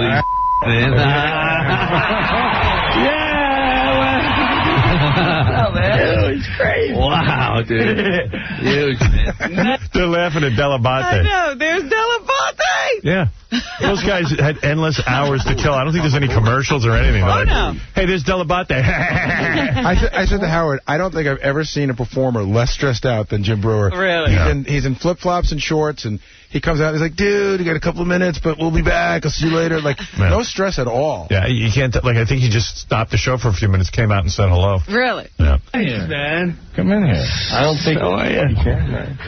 Well, I don't know. Can he come in here? He can do whatever he wants, man. Outside the glass. Where guys when does he come in? Wow, dude. What's up, Hammer? Come in here. Baba Booey, everybody. Everyone, the women. Women, those are your daughters. Down the hall. Down the hall. Dude, they got... Someone go get him. Go get him. They're playing a song. Floyd, you want to help him find the studio? Oh, Larry, you did not just knock us out. Come on, Larry. I'm still up. You're on? I'm on. I'm off. I'm on. Gee, I don't know what these guys are doing. I don't think he knows when he's on. When he's off, the headphones got knocked out. Right. It's weird how they're casually just saying the S word, you know? Yeah. It's funny. Don't you move now. Don't you move. That would be just too true. Larry, don't get too excited. Is he allowed to come on? I don't think he's allowed yet. He might not be allowed. Yeah. We didn't know. Yeah. I was just like, great. Am I allowed to go on there or what? But anyway, yeah, that was cool. Seeing Stern walking by. Yeah. I don't know what happened. So why can't he come on? Maybe contract or something. Okay. That guy allegedly looks like Stern. He looks just like him. I don't know if that was really him. Yeah, that ain't really him. I think he sounds a little bit like him, too. Glad he came by when you're here, Darryl. Yeah. That's Danny Masterson, his brother, farting in the corner of the room. That was a previous guest. It was a disaster. That's what was going on. Now, my kids go, gee, we wish we could hear what they're saying. I go, probably it's better you don't. Right. This is a lot of foul language. Meanwhile, look what I do. Oh, you don't use bad language. Right. They don't let me. I got a feeling when we get there, it's going to be casual, and then one day we're going to get off the air and go, God, we were just filthy. Yes, exactly. I right. think so. Like one day we're just going to go, what did we just do? Yeah, do you think we'll work into it slowly? I don't think it's going to be right away, and then I think we're going to get comfortable with saying this, the F word, and then one day we're going to go, my God, that was really dirty. I'm just funnier when I could use curse words. Oh. I think. I think there's going to be a day where we're going to start getting into some of our wacky stories that we can really tell. Yeah. Like yesterday's show got so many edits. Right. I was looking over the list of stuff that Dead Air Dave dumps. Mm-hmm. And, oh, my God, how did anybody follow any of the good stuff? I mean, they just obliterated the show yesterday. And there was a bunch of stuff I didn't even go into. Because we were talking about sex. Right. And there was something you were... I remember saying to you, there was a question I would ask if we were somewhere else, but I know it'll never get on. Yeah. Yeah. Anyway, those guys, man, what the hell's going on in that studio? It sounds like a gangbang. I always think everybody must be getting high. That's what it sounds like to me. Like one of those parties where everybody's sitting around high, being ridiculous. Yeah, I thought those guys were high. No, here he comes. Oh, man. Here he comes. Back of hammers. Yeah, you can have my thing. What are you doing? You just hanging out? All right. You can't come on. Is he not allowed to be mentioned? There's a guy that looks just like him, though. Gotcha. Okay. All right. Sorry. So this guy's hanging out. Looks just like Howard. But apparently, It's an impersonator. Like you, Darryl. Yeah. Do you have a Howard? Do you have a Howard Stern one? No, I don't know. We're going to do this now? It's like playing guitar in front of Paul McCartney. It's a little awkward. Really got to go through. See, that's what I wanted the kids to hear. Yeah, they didn't hear that. No, unfortunately not. What are you going to do? Try to impress your kids, and they miss the moment. You know, you just got to figure they'll be impressed. They'll get it. Take the tape to them. You got the tape. Kids, listen to this. This is what you missed when you were talking. Sit down. But really, at this point, don't you think they're already impressed? Yes, I'm joking. I don't need to do that with them, I don't think. I'm not sure. And if you do, you're not going to anyway. The one person I need to do that with is Fred. He's not too impressed. Doesn't seem to pay attention. Play it again. No, Fred seemed to be impressed with you. I remember. Remember at his party he said he loved you more than his wife? Yeah. Fred was drunk at his birthday party. Fred's 50th. Was that the whiskey talking? Oh, my God. He also started roasting the audience at some point. Yeah, he was out of it. I think he started making fun of Jason. I know. Maggie Buckwell looked at me and went, oh, my. He's very angry. I go, yeah. I was feeling frisky, but I was a little too drunk to pull it off. But Fred got up and made a rambling speech. I wish I had a copy of it, where he confessed his love for me more than his own wife, and that he told her, hey, sorry, honey. Transcripts from Oprah. You know, the truth is the truth. You got to deal with it. I watched the Pam Anderson, and this is like the front page of the website. How old is this kid? I don't know. I was looking at his picture. I can't tell. And here's his whole rap. You ready? Yeah. It's about 3 paragraphs long. This is why Natalie should date him. Yep. It's called Date Me and Natalie, and you get on there, you click on it, it says, I'm asking for one date with Natalie Portman. I'm not asking to marry her. I'm not asking for a week's vacation with her. I'm not asking to exchange love letters with her. I want one conversation with her in person. I've decided to ask for this through a website presenting my argument about why I feel this is worth Natalie's time. Okay. Okay, you want to do something funny? What? All right, this is good. I know people wrote me not to talk about Ross's wedding, but we convinced Sal. Sal is now somewhere talking to Will. You can't hear this. We convinced Sal that Richard Christie was invited to Ross's wedding. He's pissed. And we can hear what he's saying. No. Will, here's Richard. How did you convince him you were invited? Well, Will comes up just one day and he goes, "Hey, so I hear you're going to Ross's wedding." I was like, "Yeah." I was kind of surprised. I know. And I was playing it up for Sal. And I was going, "Yeah, I kind of know him. It's really cool that he invited me. I've only met him a few times, but he's a real cool guy." And Sal was like, "I can't believe you got invited to his wedding. That's not right." So I said to Sal during the break, I said, "Sal, I can't believe Richard was invited." And I'm like, "Hey, Richard, good, we'll hang out Saturday night." And Sal's out of his mind. He goes, "I can't believe a slot opened up from Ralph, and I'm not invited." We should make this quick, because... yeah. Oh, okay. And so if you want to jerk him around, I can bring him in here. Okay. Oh, yeah. Okay. Yeah. All right, you go get him. Absolutely. Tell him that we're talking about the fact that Richard's going to the wedding. Yeah, it's funny because when you said Ralph wasn't going, right? I figured, oh my, who gets that slot? Anyway, so right. So anyway, golden ticket. Yeah, so there's a lot going on with Ross's wedding that we're all going to this weekend. I mean, Fred wasn't invited. The weirdest thing is Fred wasn't invited, but Richard Christie was. I don't understand Richard Christie, this list that Ross put together. Yeah, sure. Fred isn't going either. But Richard Christie was invited, and Sal was saying he thinks he should go. But you don't even know Ross, really, do you? I think I know Ross better than Richard. You and do? I know Fred knows Ross better than Richard. Yeah, really? Guess who's not going? But why would you want to go? Is it to hang out with me? I mean, I said, first of all, I was shocked that Richard was invited. Yeah, that was a big surprise. Yeah. I did not know that at all until just a few minutes ago when somebody said to me, "Yeah, Richard got invited." I went to Ross's bachelor party, and the scores one that you threw for him. That was great. We had a good time. I was deliberately polite, to show that I'm a normal guy off the air. Gary thinks Richard's you're at my table. Am I? Because are you bringing a date? I heard a couple names, and I didn't recognize anybody, but I didn't know if that was the same one you were at, or... Are you bringing a date? He makes a good question. Can I? I don't know, can I? Ross was saying that if he didn't put the +1... you didn't put but no disrespect to Richard. I mean, how does he invite Richard? I mean, I don't want to... Look, me and Richard do a lot of things together. We're almost like a comedy team at this point. But why would Ross just invite Richard and not me? I mean, Richard was even telling me off the air that he would rather I be there because we would have a better time. Maybe he's had some personal experiences with Ross that you know nothing about. Are you working Saturday night? Yeah, I'm at a comedy show in Staten Island. Oh, would you give it up if Ross invited you? Yeah, of course. I don't think he's going to invite you now, though. Yeah. Wait a minute. You would give up money? You would disappoint your audience? What audience? 11 people? Circles. I played that role. You'll sell out Circles. I would disappoint the waiter, the bartender, and the doorman. But it's going to be a beautiful weekend. Why would you even want to go to a wedding on a Saturday night? Let me ask you this, Howard. Would you mind if I went?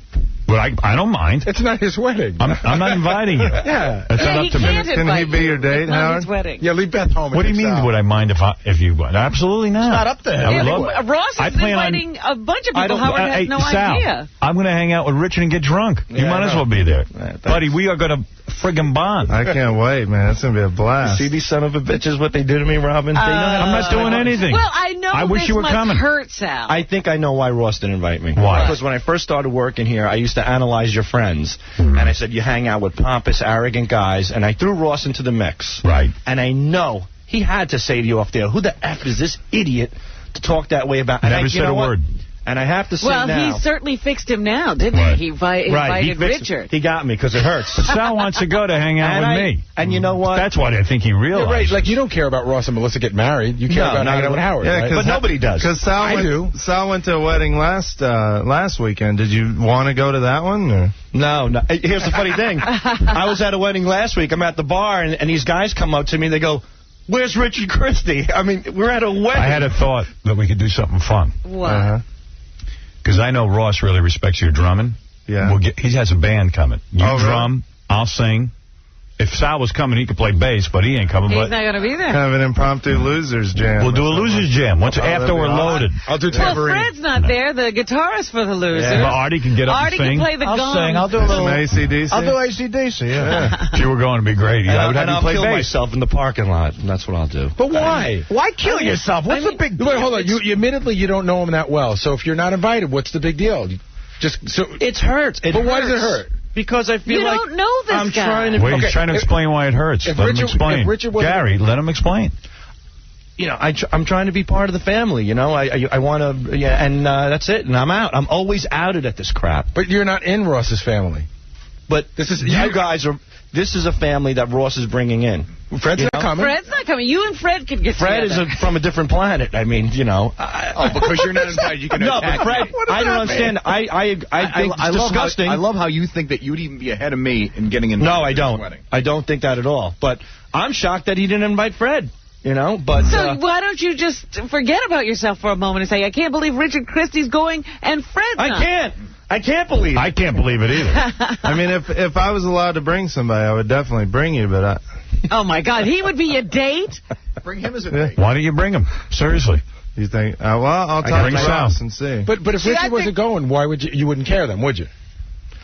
That's a good question. What was your question? If Richard wasn't going, Richard going changes everything for him. It's killing him. If Richard wasn't going, he wouldn't even give it a second But thought. it almost makes it like there was a possibility that he could go if Richard's going, right? Yeah, sort of, you know. I don't know. Richard's such a nice guy, and, you know, whatever. I come off as a pompous ass, so I can see that Ross doesn't like me. I understand, whatever. I don't know that he doesn't like you. But I'm sure Richard's less trouble. If I could get you into the wedding, would you go? Yeah, in a heartbeat. I would love to. Even if you had to go just by yourself without your wife. Well, that would be a little difficult, but yeah, I mean, you know, I don't know. Wait a minute, what about you got a gig? That's another story altogether. Forget about that one. What? The gig? Yeah. Robin, it's a bar in Staten Island. You know, actually, it's a still, very nice place. Yeah, but just think committed to him. At the wedding, Sal and I could drink. Richard and I are going to get blasted. We're going to be up on stage performing. Yeah. You know, great. It's going to be so much fun. You have a tuxedo? But in all honesty, I don't think Sal should go because he wasn't invited. But you can't invite... I mean, first of all, they didn't ask Richard with a guest. Right. So he's not supposed to bring somebody. And it is, if he brought Sal, it might be a little awkward for Ross, because maybe Sal's right. Maybe there is a reason Sal, he didn't invite him. Why don't you just beg Ross on the air? I would never do that. Go ahead. You know what? There is a slot. Ross is listening right now. There is a slot open because Ralph is not coming. You know, what about that? Ralph's not going. What about that slot? That's what I heard. I heard there's a slot open. Hey, let me ask you a question. If you were going, just on the what would you give? That's a good point. Oh, yeah, you got to come up with a gift. I'd give Howard oral. What does Howard have to do with this? What about a gift? I'd take care of him. How much? A couple of bucks, $50, $60. I don't know if you're going to get invited now. No, I'm sorry. I'd give him a lecture. That's what I'd give him. What the hell is he doing getting married? He's out of his mind. All right. Guy's loaded tons of cash, and he's shacking up with his broad. He's done. You wouldn't even want to go to a wedding unless I was going. Yeah, you didn't want to... Ross's wedding means nothing to you. It's that Ross's weddings means nothing to anybody. I mean... I want to spend Saturday night with me. That's not true. I'm not meaning that's... Here's the question. Say Howard couldn't go for some other commitment. Would you go if you were invited? Would you care? Would I care? Quivers and I and Artie, enough of a draw. Would you then blow off a gig to go to this wedding? Like if it was just me going, would you still go or would... No, because I have a comedy show. Dude, you're so two-faced. I have a comedy show at Circles this Saturday. I'm not two-faced. No, you're right. You're right out in the open. All right, anyway, so I'm glad... Listen to me. Listen to me. You're a dodo head. You're a dodo head. Wait. Richard's not invited. We've been yanking your crank. Why did you pull you into that room? So we can tell the audience about you. Dummy. I hate you all. He has been suffering. No, yeah, good. How long has this been going on? The audience is so happy right now. Dummy. He looks disgusted. It's funny. You're so insecure. Aren't you embarrassed about yourself? He was in here during the commercials going, I can't believe a slot opened up and I'm not invited. Richard Christie is. He was cussing at me in the office. Not at you. Well, no, you were cussing about the wedding, though. You're saying, well, maybe Ross will call in and invite me or something. Oh, man. You'd even take a last-minute invite. So you're a big fag, and you better get used to it. How am I a big fag? I wanted to hang out with the guys. So you want to hang out with Howard? Yeah. You don't even want to hang out with the guys. You want to hang out with that guy. Hey, joke or no joke, I'm still not invited to this wedding. Right. Usually at the end of a joke, hey, and by the way... you shouldn't be invited. Why would you be invited to this wedding? Did it ever dawn on you, like, did you ever stop to think, why would Richard be invited? It's so obvious he wouldn't be. I'm not surprised that Richard would be invited because Richard's such a likable, nice guy. I can see Ross bumping into Richard. So are you. What do you mean? Bumping into him. Nobody thinks I'm a nice guy. But I've only met Ross as many times as you have. Like 3. Yeah. I think it's going to be a disaster because this is turning into about me. Someone else came up to me and said, "Oh, I understand the main table," and I thought they were talking about Ross's table. They're talking about my table. Oh my goodness. Yeah, the main table will be the following people. You'll be like the king of the wedding. I want to know, why is Artie going? Nobody knows. I mean, how well do you know Ross, Artie? Actually, I've hung out with Ross a bunch of times in the last, 3 or 4 years, and I've always had a blast with him. Hey, Ross. I have an announcement. The wedding's off. Oh, you don't even want to know. Gary has sworn me not to talk about it, but Gary started talking to me about the table arrangements, and I am absolutely livid over it. But I don't think you should be. Because Ross is first off, why are you livid over it? Because you're making this whole thing where I can't sit with the people from my show because who else would I sit with? I put you at a table. You knew every single person at the table. You put me at a table with all your friends because you want to make it... Wait a second. Is that the wedding party table? It's you and Robin. No, it's not the wedding party table. It's me, Robin. Richie. Right. Good friend of yours. There's 2 other people. There's Booker. Oh, okay. Mike. All right. Portnoy. Okay. Robin. And the douchebag who was supposed to show up who decided to freeload off of Sam Simon. Ralph was supposed to be there. That's right. Wait, and you told me... No, that's it. I thought that... That's it? That's it. We should present it a different way. All right. Howard sounded like Martha Stewart at the break. You should have seen him. What about Artie? Where's he sitting? Artie's with John and Susanna. Stuttering John? Yeah. No. Why are you putting Artie with him? What was that? Put Artie at my table. Great. Let me go get the board now and just mix it up like a Yahtzee board. No. Seriously, Ross. By the way, and Sal, eBay.com, there's you can bid to get into the wedding. What are you going to do with the Ralph slot? Do you just bite the money on that, or are you going to do something? No, he had and he graciously, called me in time, so... You mean he was able to pull Sam Simon out of his mouth for a minute?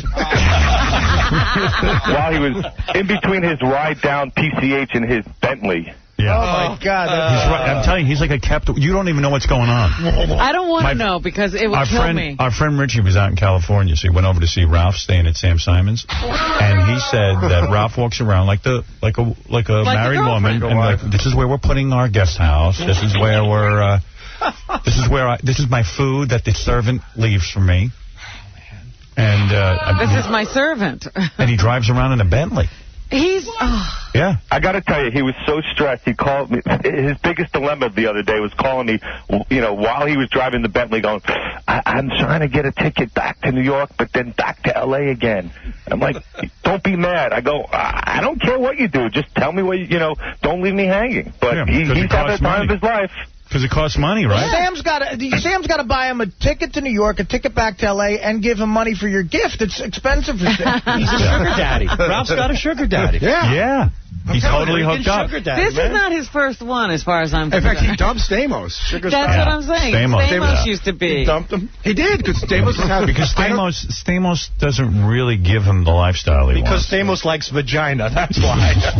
Sam's into vagina. Sam's. I thought I'm telling you, something's going on there. That guy is not this good to another guy. That's what I think. See, Stamos has a whole scene going around, so Ralph can't suck everything dry off it. At Sam's house, it's just Ralph and Sam. Right. So it's all for Ralph. Because Sam's lonely. Yes, Ralph doesn't have to compete with any women. Right. Yeah, I don't know what's going on there. I do. I think Ralph said he's going to go to masseuse school. Really? I wonder if Ralph walks around naked in his house. How you holding up, pal? You going to make it to this thing or what? Yeah, I got a bit of a cold, but I'm fine. I told you to call me. I thought you were going to call me last night. I know. Then I just got stuck at work, and then I had to go meet the folks. Took them to the Nobu. Oh, good. Okay. But everything's fine. All right. I zapped him on the email, and I said to him, you okay? Seriously, you want to talk at all? Uh-huh. Even though I'm the worst guy to talk to. Right, yeah, don't talk to him before your wedding. So he goes, yeah, I'm going to call you in a few minutes. And he blew me off. I'm sorry. I'll call you today. No, I'm afraid you'll give me one of those lectures. That No. I'm having a great time. Yes. He's looking forward to it. I'm looking forward to this one. Oh, I'm sure you can't wait. I'll tell you one thing, Howard. You really better never get married. Because you will take so much crap. I thought that... I mean, really, you have dished it out. The other day I was feeling romantic, and I went, what would life be like if I got... And I went, See, you have the brain that goes there. Yeah. Go ahead and do it. See, that's the seed of a thought, which I didn't own 5 years ago. Go ahead and do it. You won't be able to fight off that thought You didn't even own that thought 5 years ago. That's right. He's always owned that thought. He suppressed it. She's right. What about... No, man. I'm into you getting married. That's going to be good. Hey, I heard Randy Gerber isn't in the wedding party. The other big celebrity is Cindy Crawford, and I'm hoping she's going to take some of the heat away from me. The porn star? No, Cindy Crawford, the real model chick. And, settle down, kids. So I was glad that they are going to be walking down the aisle, too, in the wedding party. Yeah. Then I heard it's just me and... What happened?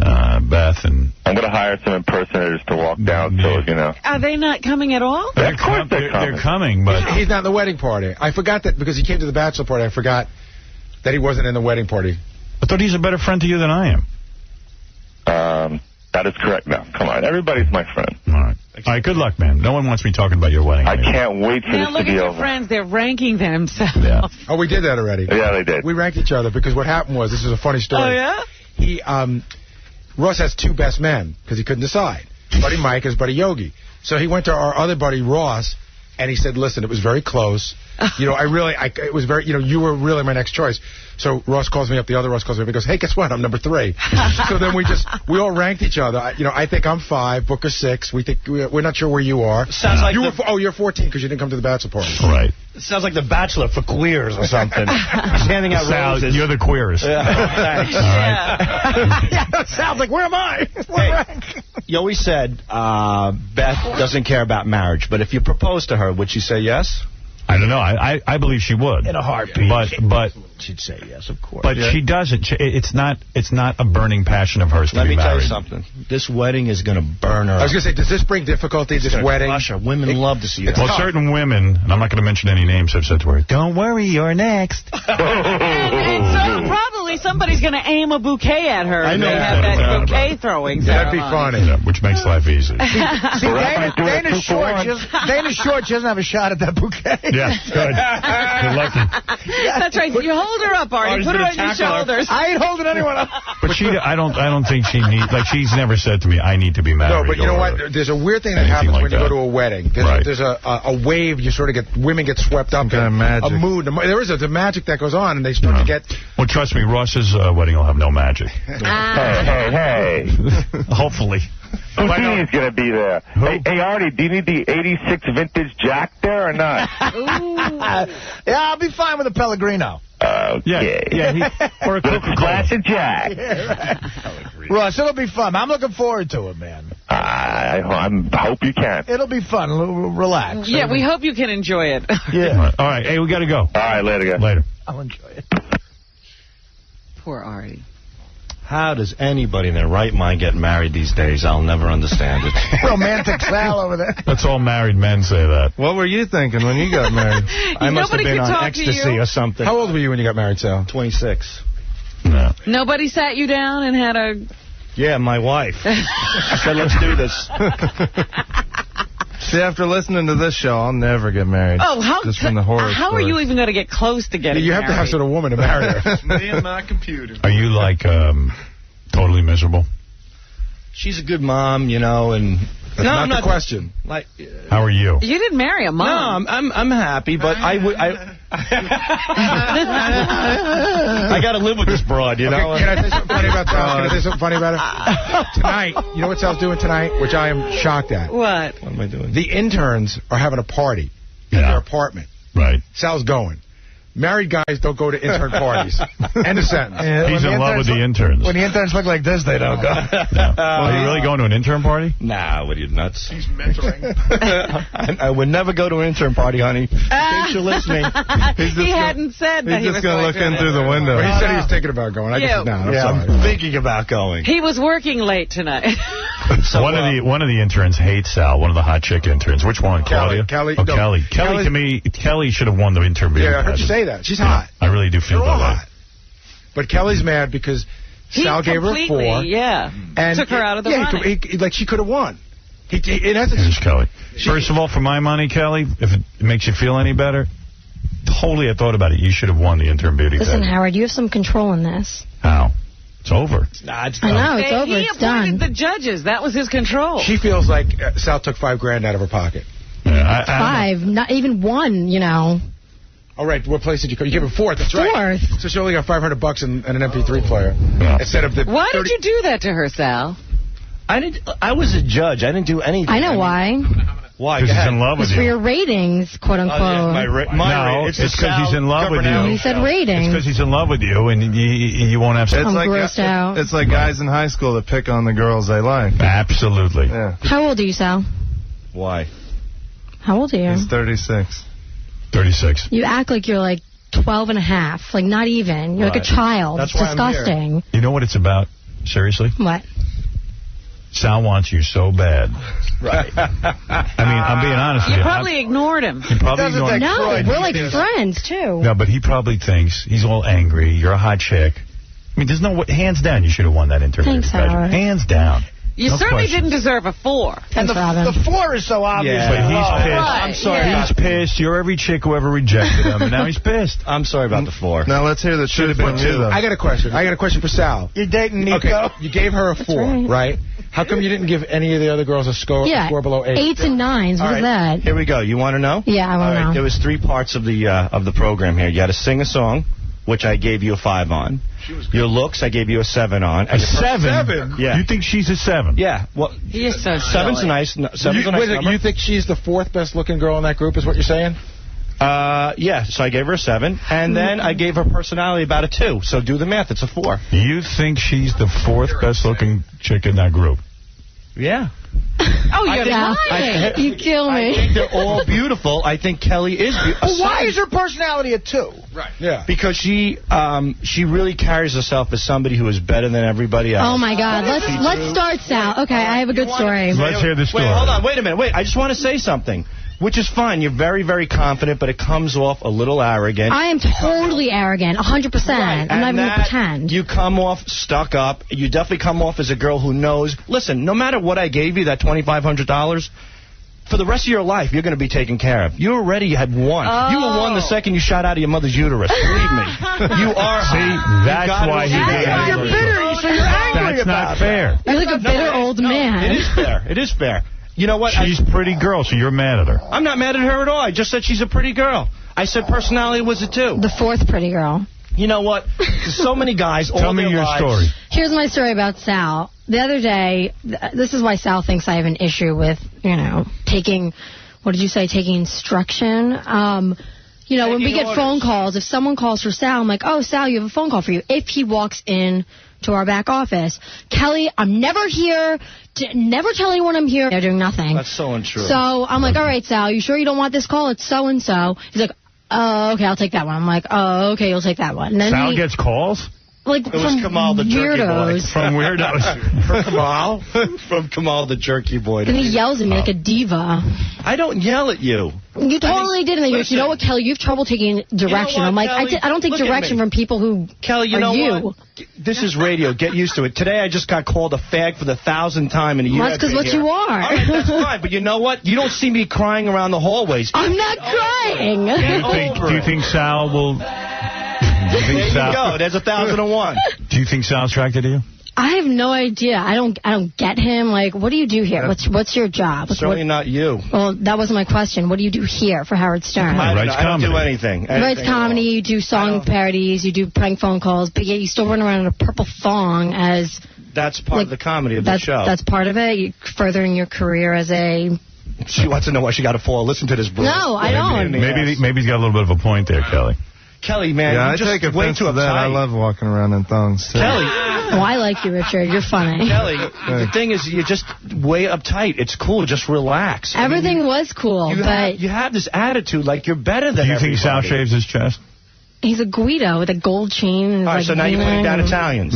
No, I'm Italian. You're a racist. No, I like real Italian. Do you find Sal attractive? Real Italian sausage. No. Would you ever be with Sal? No, not in a million years.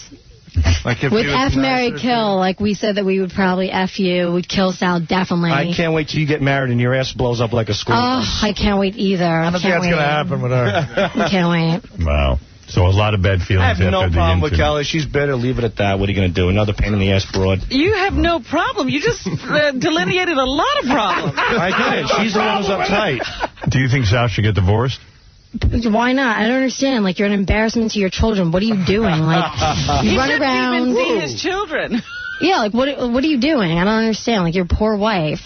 I feel for her. Go console her. You sound just like her. I right would. now. Like, I feel bad for her. That's what he's doing. He would, if he's making you his wife, he's punishing you because he can't punish her. If I made her my wife, she'd be in duct tape at the bottom of a swamp right now. Yeah, right. Just like your wife. Hilarious. You're so good today. I'm not trying to be good. I'm being honest. You're a comedian today. Just like you're a 4. I was being honest. Practicing your stand-up? No, but then why'd you apologize to me over and over again? Kelly, baby, I'm sorry. Baby, I'm sorry. Baby. Cursing me out. Cursing you out. I go, don't talk to me. You're like, baby, it was for the rating. Don't call the interns baby, Sal. Yeah, we're interns. You're not supposed to hit on us or walk around with your Never scrotum. mind. I hanging can't. out. God forbid. Yeah. I have another word instead of baby. I can't say it. Have you ever pleasured yourself to the thought of her, Sal? Be honest. To the thought of her being stabbed in the head, yes. Then why do you check me out? Why are you like, hey, like, run around, you like bump butts with me? Like, that's so weird. Do you think I really check you out? Remember the armpit thing and the boob thing? I'm like, Sal, you're looking at my breast? You're like, yes. Have you ever thought about Kelly when you're wanking? To be honest. I've thought about Kelly Osbourne. I mean, No, I do it have to you everybody. ever thought about Kelly? Of course. Okay. But that doesn't... Listen, I don't hate Kelly. Kelly, have you ever thought about Sal? I'm feeling a little weak. You're mad because she's so pretty. I'm not mad. I'm being honest You about... feel she's going to hook up with a really wealthy You guy. want me to be a phony? I'll be a phony. I'm being honest about her personality. I did all the math. 7 for looks. 7 is good. She's better than a 7. All right, according to you. All right. 7. A 2 in personality and a 4 for the song, or whatever it was. That's it. She did her song really well. You know Thanks, what? Robin. Then give her the money, Robin. You're low to give her $2,500. Send her on her way. Get Sal out of did my what he hair. had to do, but All these all right. rules are the same. That's why hookers rule. I can't believe that these guys get so upset I'm with not girls upset. who come here as It's part of just their the same. education. Those girls are all the same. They prance around, they walk around. All they want is cash and power. You throw a couple of drinks down their gullet, and they're good to go. They're all a bunch of trashy pigs. Sal, you're a Believe mess. me when You're I a tell you. mess. They all Your are, wife's except married- my mom and my sister. But your wife married you. You had no money. Oh, as soon as I passed the Series 7, that's when she sat me down. And I was at Artie's party. The Series 7. Scott DePace goes. The Series 7 is the test to become a stockbroker. Now he's in. Oh, Now he's in as I a see. stockbroker. Why don't you go back to He that? told me a story that I actually felt really bad for him, Howard. He and his wife were sitting around last week, again, begging her to have sex with him. And he said, please, honey, just come on, please, tonight. And what did she say to you about your wallet? Oh, no. I said, no, I didn't say that. I said, what happened to what you used to do, you know? Mm-hmm. You know what I'm talking about. The mouth. Yeah, the mouth. And she goes, take a look at your wallet. I'm like, oh, my God. She said that. Wow. You see, look, the bottom line is this. Wow. You're treated like that. Kelly's You guys beginning to have feel anger sorry for towards you. everybody. Women, listen, I hate that. Women want cash and material items. What do you want? Besides Richard's, Men want 1 or 2 things. I would live in a tent with a kerosene heater if I could wake up to a mouth every morning in the right spot. That's all we want, and women don't understand that. That's what it comes down to. So when you see a broad like this prancing around like a prima donna, the bottom line is that it all comes down to this. You want a couple of bucks, you want a little power, you want some material, and in turn, I you're just going wanna to be a have whore. fun. Why are you so bitter? In return. I'm not. How am I going to be a whore in return, it's Sal? all the same. Who are you? I don't understand. I just don't get it. I'm telling the truth. Women are all phony broads. What are you? You're the phoniest person I've ever met in my entire life, Sal. I'm telling you. You are the most insecure comedian stockbroker I've ever met in my entire life. You run around like if Howard says anything, you'll stand outside the door. You'll walk back and forth and touch your head. You don't even know what to do. You're panicked. Panic. I'm committed to making the show good. That's why I panic.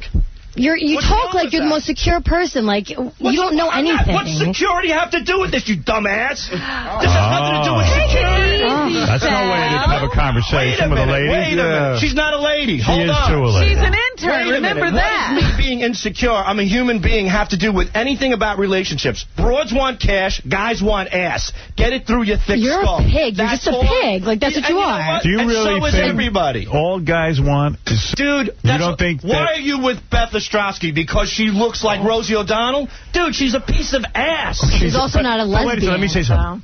I've dated a few pieces of ass. Right. Why am I with her over some other piece of ass? Because she's stunning. Why else? I've had other stunning women. There's got to be more to it when you stay with a chick 5 years than just stunning. Because, all right? Because she's a nice person. Right. And she we're talks compatible. A good game. She talks You a good think game. she's talking a game? She's been acting for 5 years? Nothing against Beth. Every chick. According talks a good game. Why is Sal, Quivers? He's got a good wallet. That's why she's still working. Right, your wallet gets thin. Let me tell you something. Go ahead. Chicks don't want phone numbers. They want bank account numbers. Beth bagged the whale with you. Believe me when I tell you. Robin Quivers. All right, now answer me this. I'm going to buy into it, but let me ask you this. Let me ask you this. Account and she's not married. Now, let me ask you this. She's a broad. She's got the cash already. She doesn't need to get married. Before Beth met me, she was dating a guy who's worth over $1 billion. She knows how to play the game. I'm not surprised. Wait a second. Why? And he wanted to marry her. Jesus. Why didn't she marry him? She didn't think, according to Sal. I'll tell you exactly how Sal thinks. Good-looking guy. She couldn't keep up the act for him. There was something that really turned her off about it. You're good. Would say. All right. Robin, is there some truth to what I say?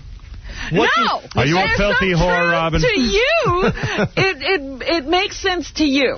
Listen to me. Men go to school. They work hard. Look, your love is radio. My love is also this as well. But the thing is that you strive to do something to be successful for yourself. A woman, her whole thing is her body. That is her college education. Do you understand what I'm saying? Go ahead. A woman's body is her college. A woman's mind is her future. When a woman bags a guy like Howard Stern, her whole commodity is staying tight, right, sleeping naked, saying that she doesn't want to get married, saying she doesn't want to have kids. She's singing your song, dude. She's playing your piano. Don't you know what I'm trying to say? And she's bagging you. That's how a woman bags the whale. They sing your song. And what does a guy want? A look. That's it. And you know what? And when I get married... And that drains your brain right out of you, right?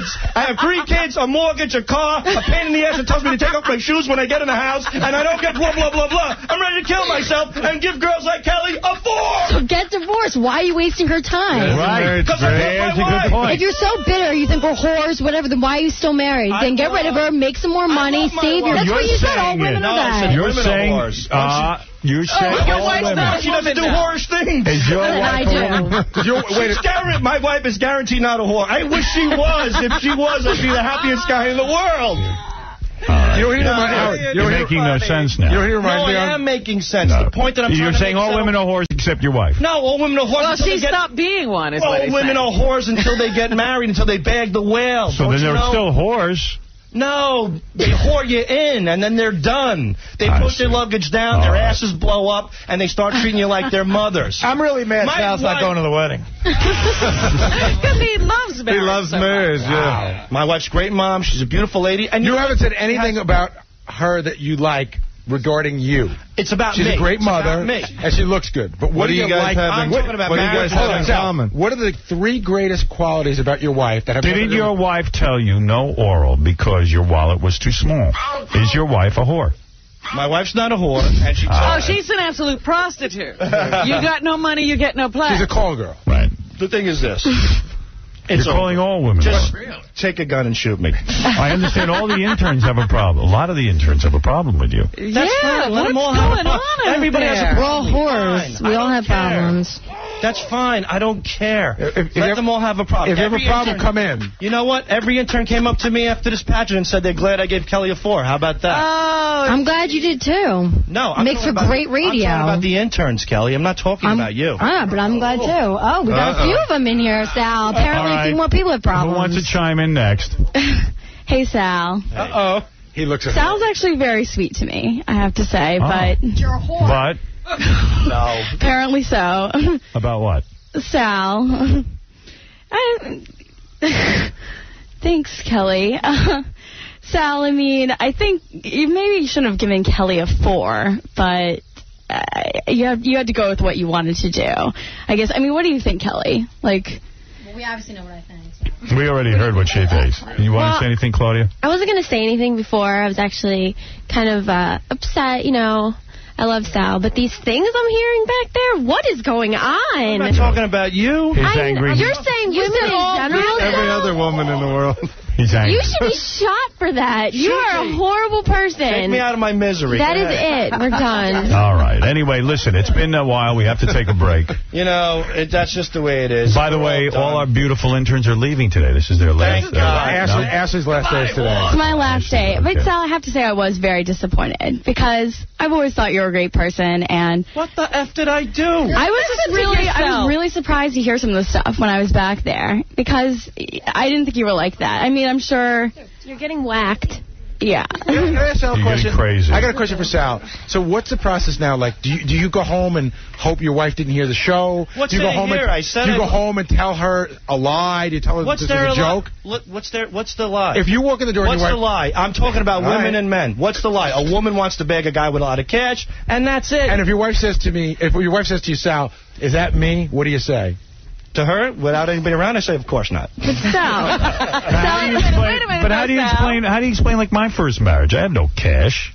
Well, right. So what are you saying? You think she saw potential? I don't know what happened. You know, there are... That broke the rule. No, I don't know. I don't know. I know lots of guys got married. They didn't have any great future in terms of money. But listen to me. This is my perception because I don't have necessarily a great, married life. So, you know, really? What can I tell you?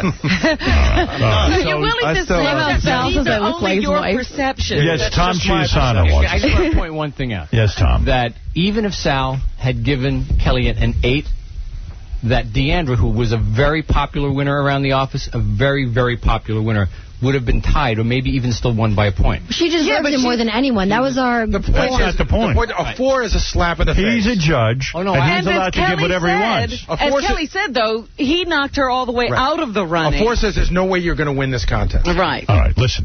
This is what happens when Sal the stockbroker is a judge. It's a marathon. You're not Ralph. It's funny, Stop too, Howard, because he tried really hard to get out of it. He was like, I don't think I'd be funny. I don't think I'd be good at being a judge. I thought he did a good job. Sal, you were the backup judge, first of all. No, he wasn't. He was the initial judge. He was an initial judge. No. Yes, he was. He was. Bad. He should have been the backup judge. Beautiful interns, thank you all. Thank you, Howard. I'm glad you had this out on the air. It's interesting to me. It's a good And Kelly, radio. you know, I didn't even do the contest because I wasn't willing to compromise myself in some ways. Not that I pass any judgment, but how can you say that women will do anything for money when I wouldn't even do certain things? So you're the exception too. You and my wife. Anybody else wants to come forward? I understand there's a big intern party tonight. Is that right? yeah, I'll be there. Promise? Now, Sal is invited? Sal's invited. He said he'd do shots with me. Wow. Oh, isn't that nice of you? Shots on your ass. Remember Thanks, Sal. What is that? They what are is interns. that? Wait, I mean, are you guys acting like this is the first time Sal's... No, this is the first time I'm going to say something. You crossed the line way too much. That's great. How?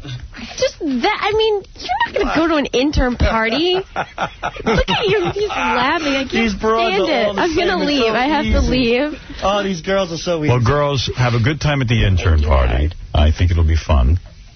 Do you agree, Howard? I mean, doesn't he cross the line a little bit sometimes? I think is it funny? I think he's I think Sal's very funny. Oh, no, I think he's funny, too. And we all crossed the line. I'm just sad. I'm a sad guy, that's all. I'm sad. He's a sad guy. He's a beaten. Let me tell you something. It's a room of Claudia. sad guys, by the way. Look around. You got caught in Sal's nightmare. Sal's nightmare. He's unhappy. all three of you, beautiful girls. He's probably going home. He's pleasuring himself to you, thinking about you guys. He's tortured by him. And it's a big torture. Yeah. It's a torture. It's embarrassing to him. Last night... You girls are college girls, and he can't even score. And, yeah, he's at the best he'll ever be. He can't score because he's married. And he still can't do anything about it. And you know what? That's why, because I'm committed to my wife, and I'll never cheat. That's why I'm frustrated. Are you committed to her because you love her, or are you committed to her because you're afraid of losing half of everything? I don't have everything. There's nothing left. Nothing to leave. Right. Empire. His empire. A neon? All right, I've got to take a break. Girls. Here's half my coin collection, honey. Welcome to Sal's Nightmare. And we'll be back right after these words. Ladies and gentlemen.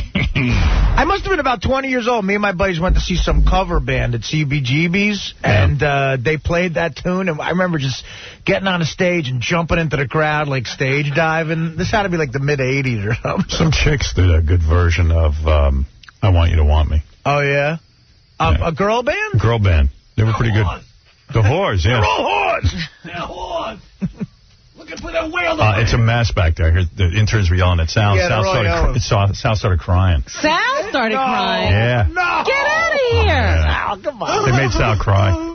We don't have cameras anymore. No, I wasn't crying. They all jumped on me and go... That's why the In Demand channel is going to follow you around 24/7. Yeah. I got emotional. I didn't cry, but I got emotional because people don't understand me. They don't understand my life. You know what I'm saying? And not that I want them to, and I'm not whining, but I have a lot of frustrations, and sometimes other people get hurt. And I yeah, you're like a Gatling gun. In America, give me I need therapy right away because my head is spinning like a top, dude. These girls are ganging up on me. We thought you were a nice guy, and I am a nice guy, and I do care about people, you know? Except for the whores. Except for females. Yeah, and... you're messed up, dude. And everybody, sometimes... Everyone knows you're messed up. The way you idolize me is beyond comprehension. Well, they're young girls, and they probably think that, you know... Because you're not a girl. There are no such people as Sal. They've never met anything like that. He wants to come to my apartment, be with me, cook for me, and he would even give me... certain types of stuff. Well, he volunteered again today. Yeah. No, whatever. Whatever. It doesn't matter. He's into weird porn. Because Gary said one time, goes, you got to see this porn. You got to defecation, urination. Gary, you saw that. That's the name of the movie? You know what? Not only is that going on, the guy is assaulting the woman, in essence. Right. I'm not kidding around. Right. But while he's assaulting her head, he's smacking it with his hand, like violently. And he gets turned on. I thought that was really creepy. I don't like smacking it. I don't. That's the only part I hate about that stuff. I don't like smacking. Do you have this is somebody to know. Do you have a personal fantasy that you've never been able to take care of? Yeah. Where you perform a bodily function on a woman? Yeah. Oh, shit. Yeah. So you showed me those movies too. Yeah. Remember the one where the guy capped it? There's one guy. He's filling up the bottle, so to speak. Right. And she's. I haven't followed this, but keep going. Yeah. He's filling it up, you know, like envision you're filling up your gas, your car, right, your gas tank. Yeah. He's filling up. He's holding the handle. He's filling up the gas tank. The gas tank is full, and then he pushes the handle into the tank to cap all of that gas in there and make sure it stays trapped. And it pushes. It's insane. But I didn't get that at all. Like someone told me when you were making the mold of your private area for Robin's birthday. Yeah. That you went down to your basement and you were thinking about Claudia, the intern, and that you got yourself all excited, and then when you were about to make the mold, it went. That was it, over. Bingo. Oh, well, he did say he had trouble making the mold because he went too far. Well, yeah. And meanwhile, he was down in his basement, over his sink in the basement. My wife knocked on the door, and I'm using her cupcake spatula to make a mold of himself for your birthday. I'm thinking of Claudia in the worst way I could possibly think of somebody, you know. Are you doing that thing to her that you envision doing when you... No, that I don't. Is she your favorite? Claudia? Yeah. Ashley's my favorite. Yeah. Yeah, I've heard him talk about her. What is that? Yeah, I've heard him talk about her a lot. He likes the... But I said... See, I think Kelly's But why is she my favorite? Because you told it because she looks like your wife. See, that's a nice thing. That's a nice thing. She looks like your wife 15 years ago. No, Gary, how does my wife look now? His wife's very pretty. Yeah, his wife's real pretty. Yeah, I can't wait. Sal and I are going on vacation together for a week. I cannot wait to see what these two are like. Yes, Gary's so excited about the trip, not because of where they're going, because he's going with Sal. He can watch him. Paris is so secondary to watching Sal and his wife. Talk about timing. Who would ever have thought Gary is excited about going on vacation with Sal? You're going with Sal and his wife. That's right. Yeah. Heineken. Your wife, Sal's wife. Does your wife get along with Sal's wife? Or They never met. They never met. But from what I can tell, I think they're going to get along great. Yeah, they seem similar. Yeah, they both don't put out. You know what? Unfortunately, I think Mary could learn a few things. And Gary's life will be more miserable. Yeah. Oh, that would be terrible. But no, Heineken's sending us to Amsterdam and Paris. Yeah, and Sal says to Gary the other day, when the girls go to sleep, we'll sneak out and go to the whorehouse. Right, yeah, they're going to go to the red light district. Just to look, I mean, you know. I love that. I mean, I love... Gary's like, you're going away with your wife. You're not going to be sneaking out of the hotel. Right, that's not the time you want to think about getting to the red light. Why'd you start crying in front of the intern? I didn't cry. You did. I got choked up. I didn't cry. At what point? What was happening that choked you up? Because I walk out and I feel like I just said on the air, every woman in the world is a whore. Maybe not every woman, but... Your mother, Madonna. Yeah. Well, that's nice. And they're all, I can't believe how you could talk to us this way. We thought you were a better person. And I go, you know what? No matter what I do and what I say in life, I'm never, ever right. I'm never a good person. But I never am. But you do you recognize that saying all women are whores could alienate women? You want to meet a guy? Like Spider-Man, this is my curse. Remember this guy who calls me up and says he has the perfect wife? Right. And we couldn't punch a hole in his story unless she looked bad? I like to punch a hole in her throat. Take it easy. I'm only kidding. There's a picture on howardstern.com right now of Sal crying. Very real.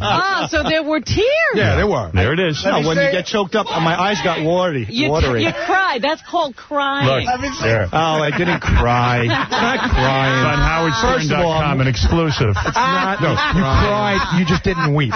You cried. I like that Jason was right up there with the Oh, yeah. It was like the King Kong monster when he broke out of the chain. The guy breaks down crying and flashing pictures. That's great. I love it. Anyway, so hey, you might want to hear this. This wiping technique in America. I'm sick of my wiping technique. Sometimes I just get so exhausted from my wiping technique. I've got it down to a science where I'm fresh all day. I don't even have to shower, but man, it takes up almost a whole box of tissues. I go to the bathroom and I go, I just the thought of going to the bathroom exhausts me. I'm like, am I ready? Do I have all my equipment? I watch my dog go to the bathroom. The dog goes and everything just is done. Right, they're very... there's nothing to clean. Yeah, they're very efficient that way. I don't know. I go and then I start in with, I wet down toilet paper. And I stand up by the sink. And I hold my cheeks open. And I dab. And the first dab looks like ridiculous. Yeah. And then like the mushroom cloud at Hiroshima. Yeah. And then I go through about 10 tissues, and it's still pretty messy. And then I go, okay, I better flush so I don't clog up the toilet. Then I flush. Right. Now I start the process all over again. And I'm dabbing. I pull the tissues out and I dab. You know, if we were somewhere else, I would ask you a question. But I wish, as soon as we get there, I got so much to tell you. I've got 15 years worth of things to tell you because the FCC has held me back. I think I'm going to die on the toilet. I think odds are that's where I'll go. Why do you say that? I use that much energy as well. For cleaning?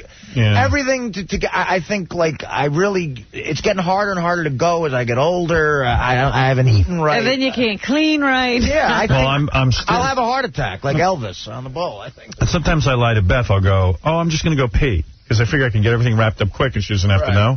Right. But there's no such thing as quick because I do this dabbing ritual because I want to be fresh back there. Yeah. And then I start dabbing some more. So maybe I go through 20, 25 tissues by the sink. And I thought you were worried about the environment. Look, the trees are falling while I'm not that worried. I'm worried about you affecting the environment, not me. There's no forest. You could have a clean ass. And then I'm dabbing and dabbing until I see a completely white tissue. I don't leave. Right. So and It's got to be virginal.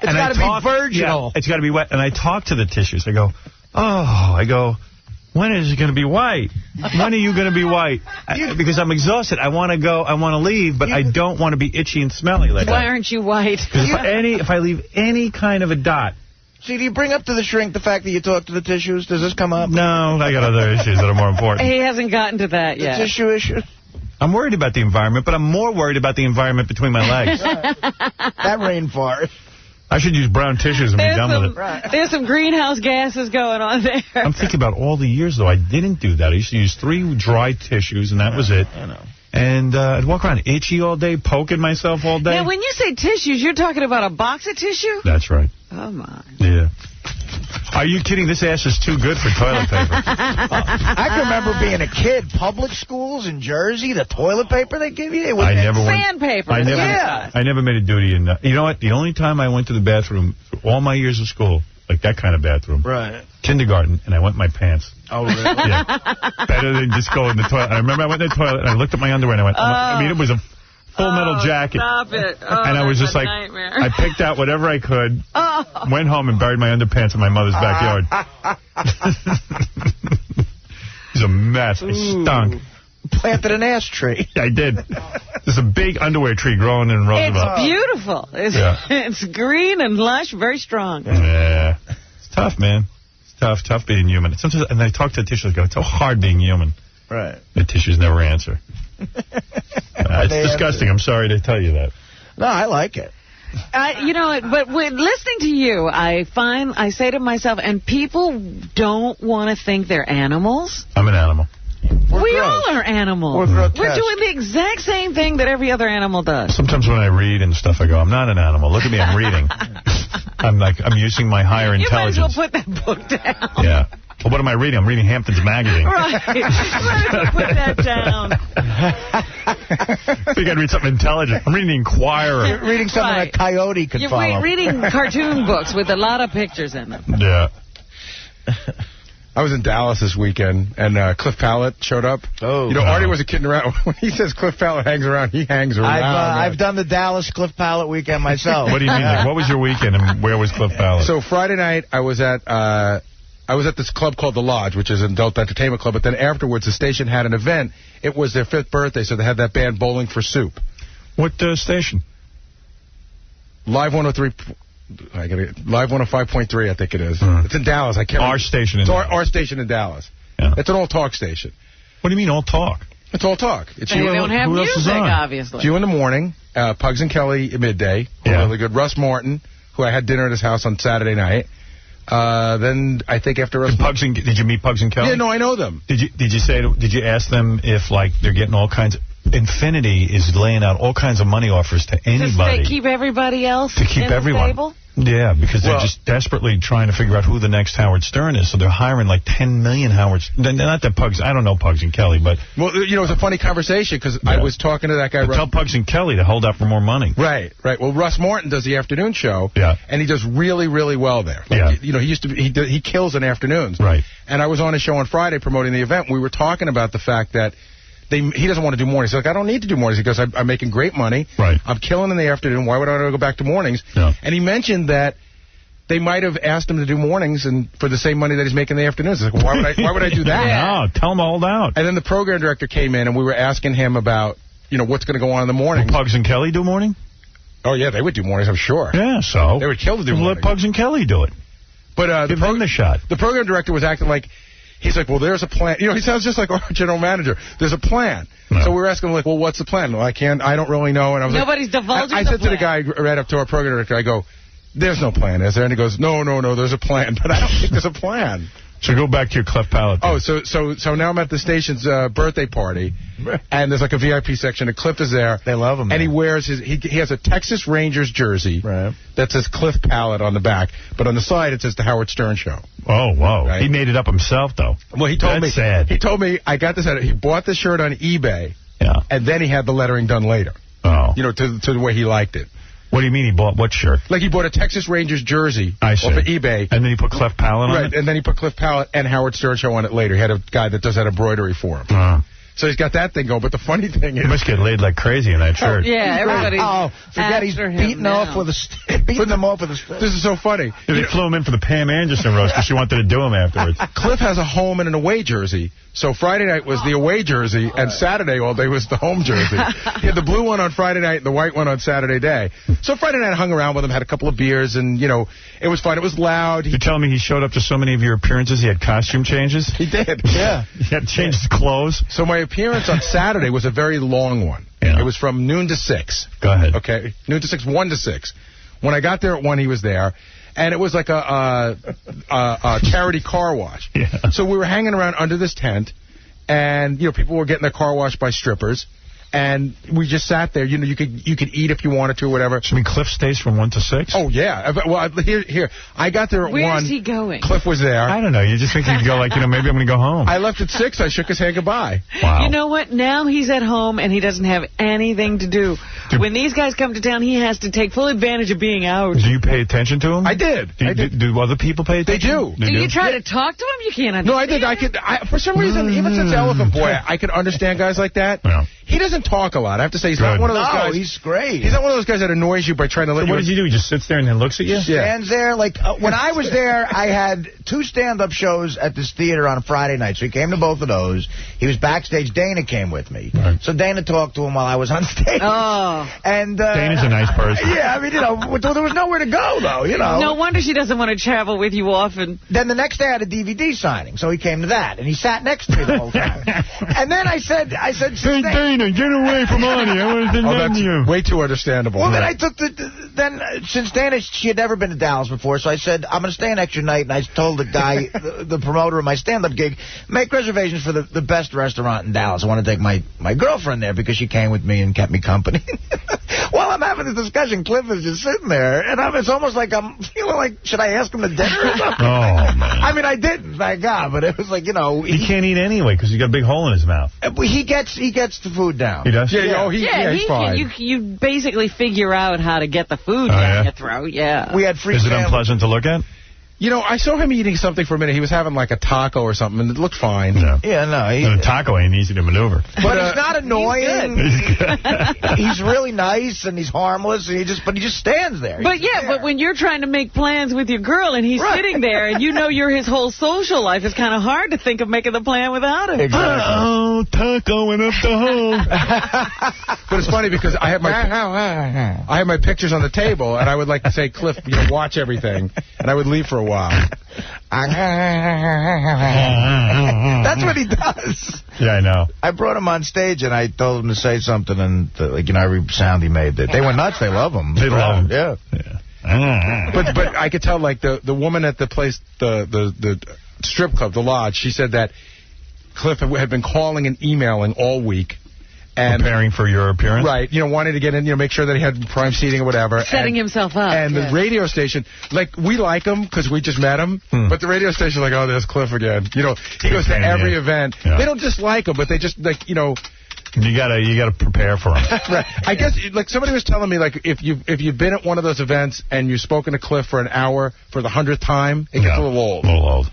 But I had fun with him. I loved him. Right. Yeah. He's a good guy. So... Sounds like you had a pretty good weekend. Yeah, it was fun. You know what? I had a Cliff weekend. I don't want to read any more about Peter Jennings. Is he like the greatest man who ever lived? I mean, there have been so many tributes and so many things written about him. Even this weekend, I'm reading about who was at his bedside and how noble he was the whole time. Sounds like he was shuffling, the last couple of weeks, he was shuffling back and forth between the Hamptons and New York City. Right, yeah, he was going out to his house in Bridgehampton. Yeah.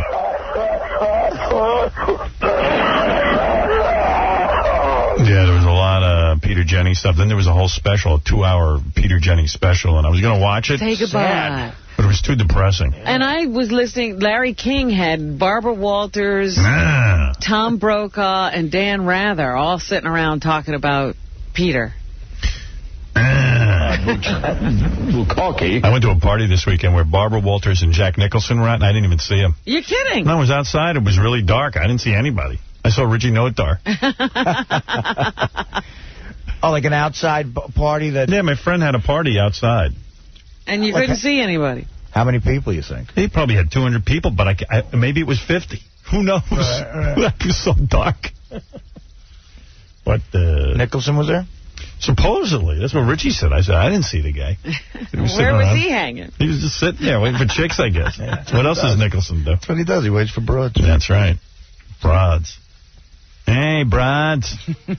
I want you. I didn't see the Pam Anderson roast. It sounded good. I read a whole bunch of... I taped it. I haven't seen it yet. I read a whole bunch of things about it. Some funny stuff. I read the Elon Gold stuff was funny, but they cut it out of the TV show. But that's Elon saying it. If they cut it out, could it have been that good?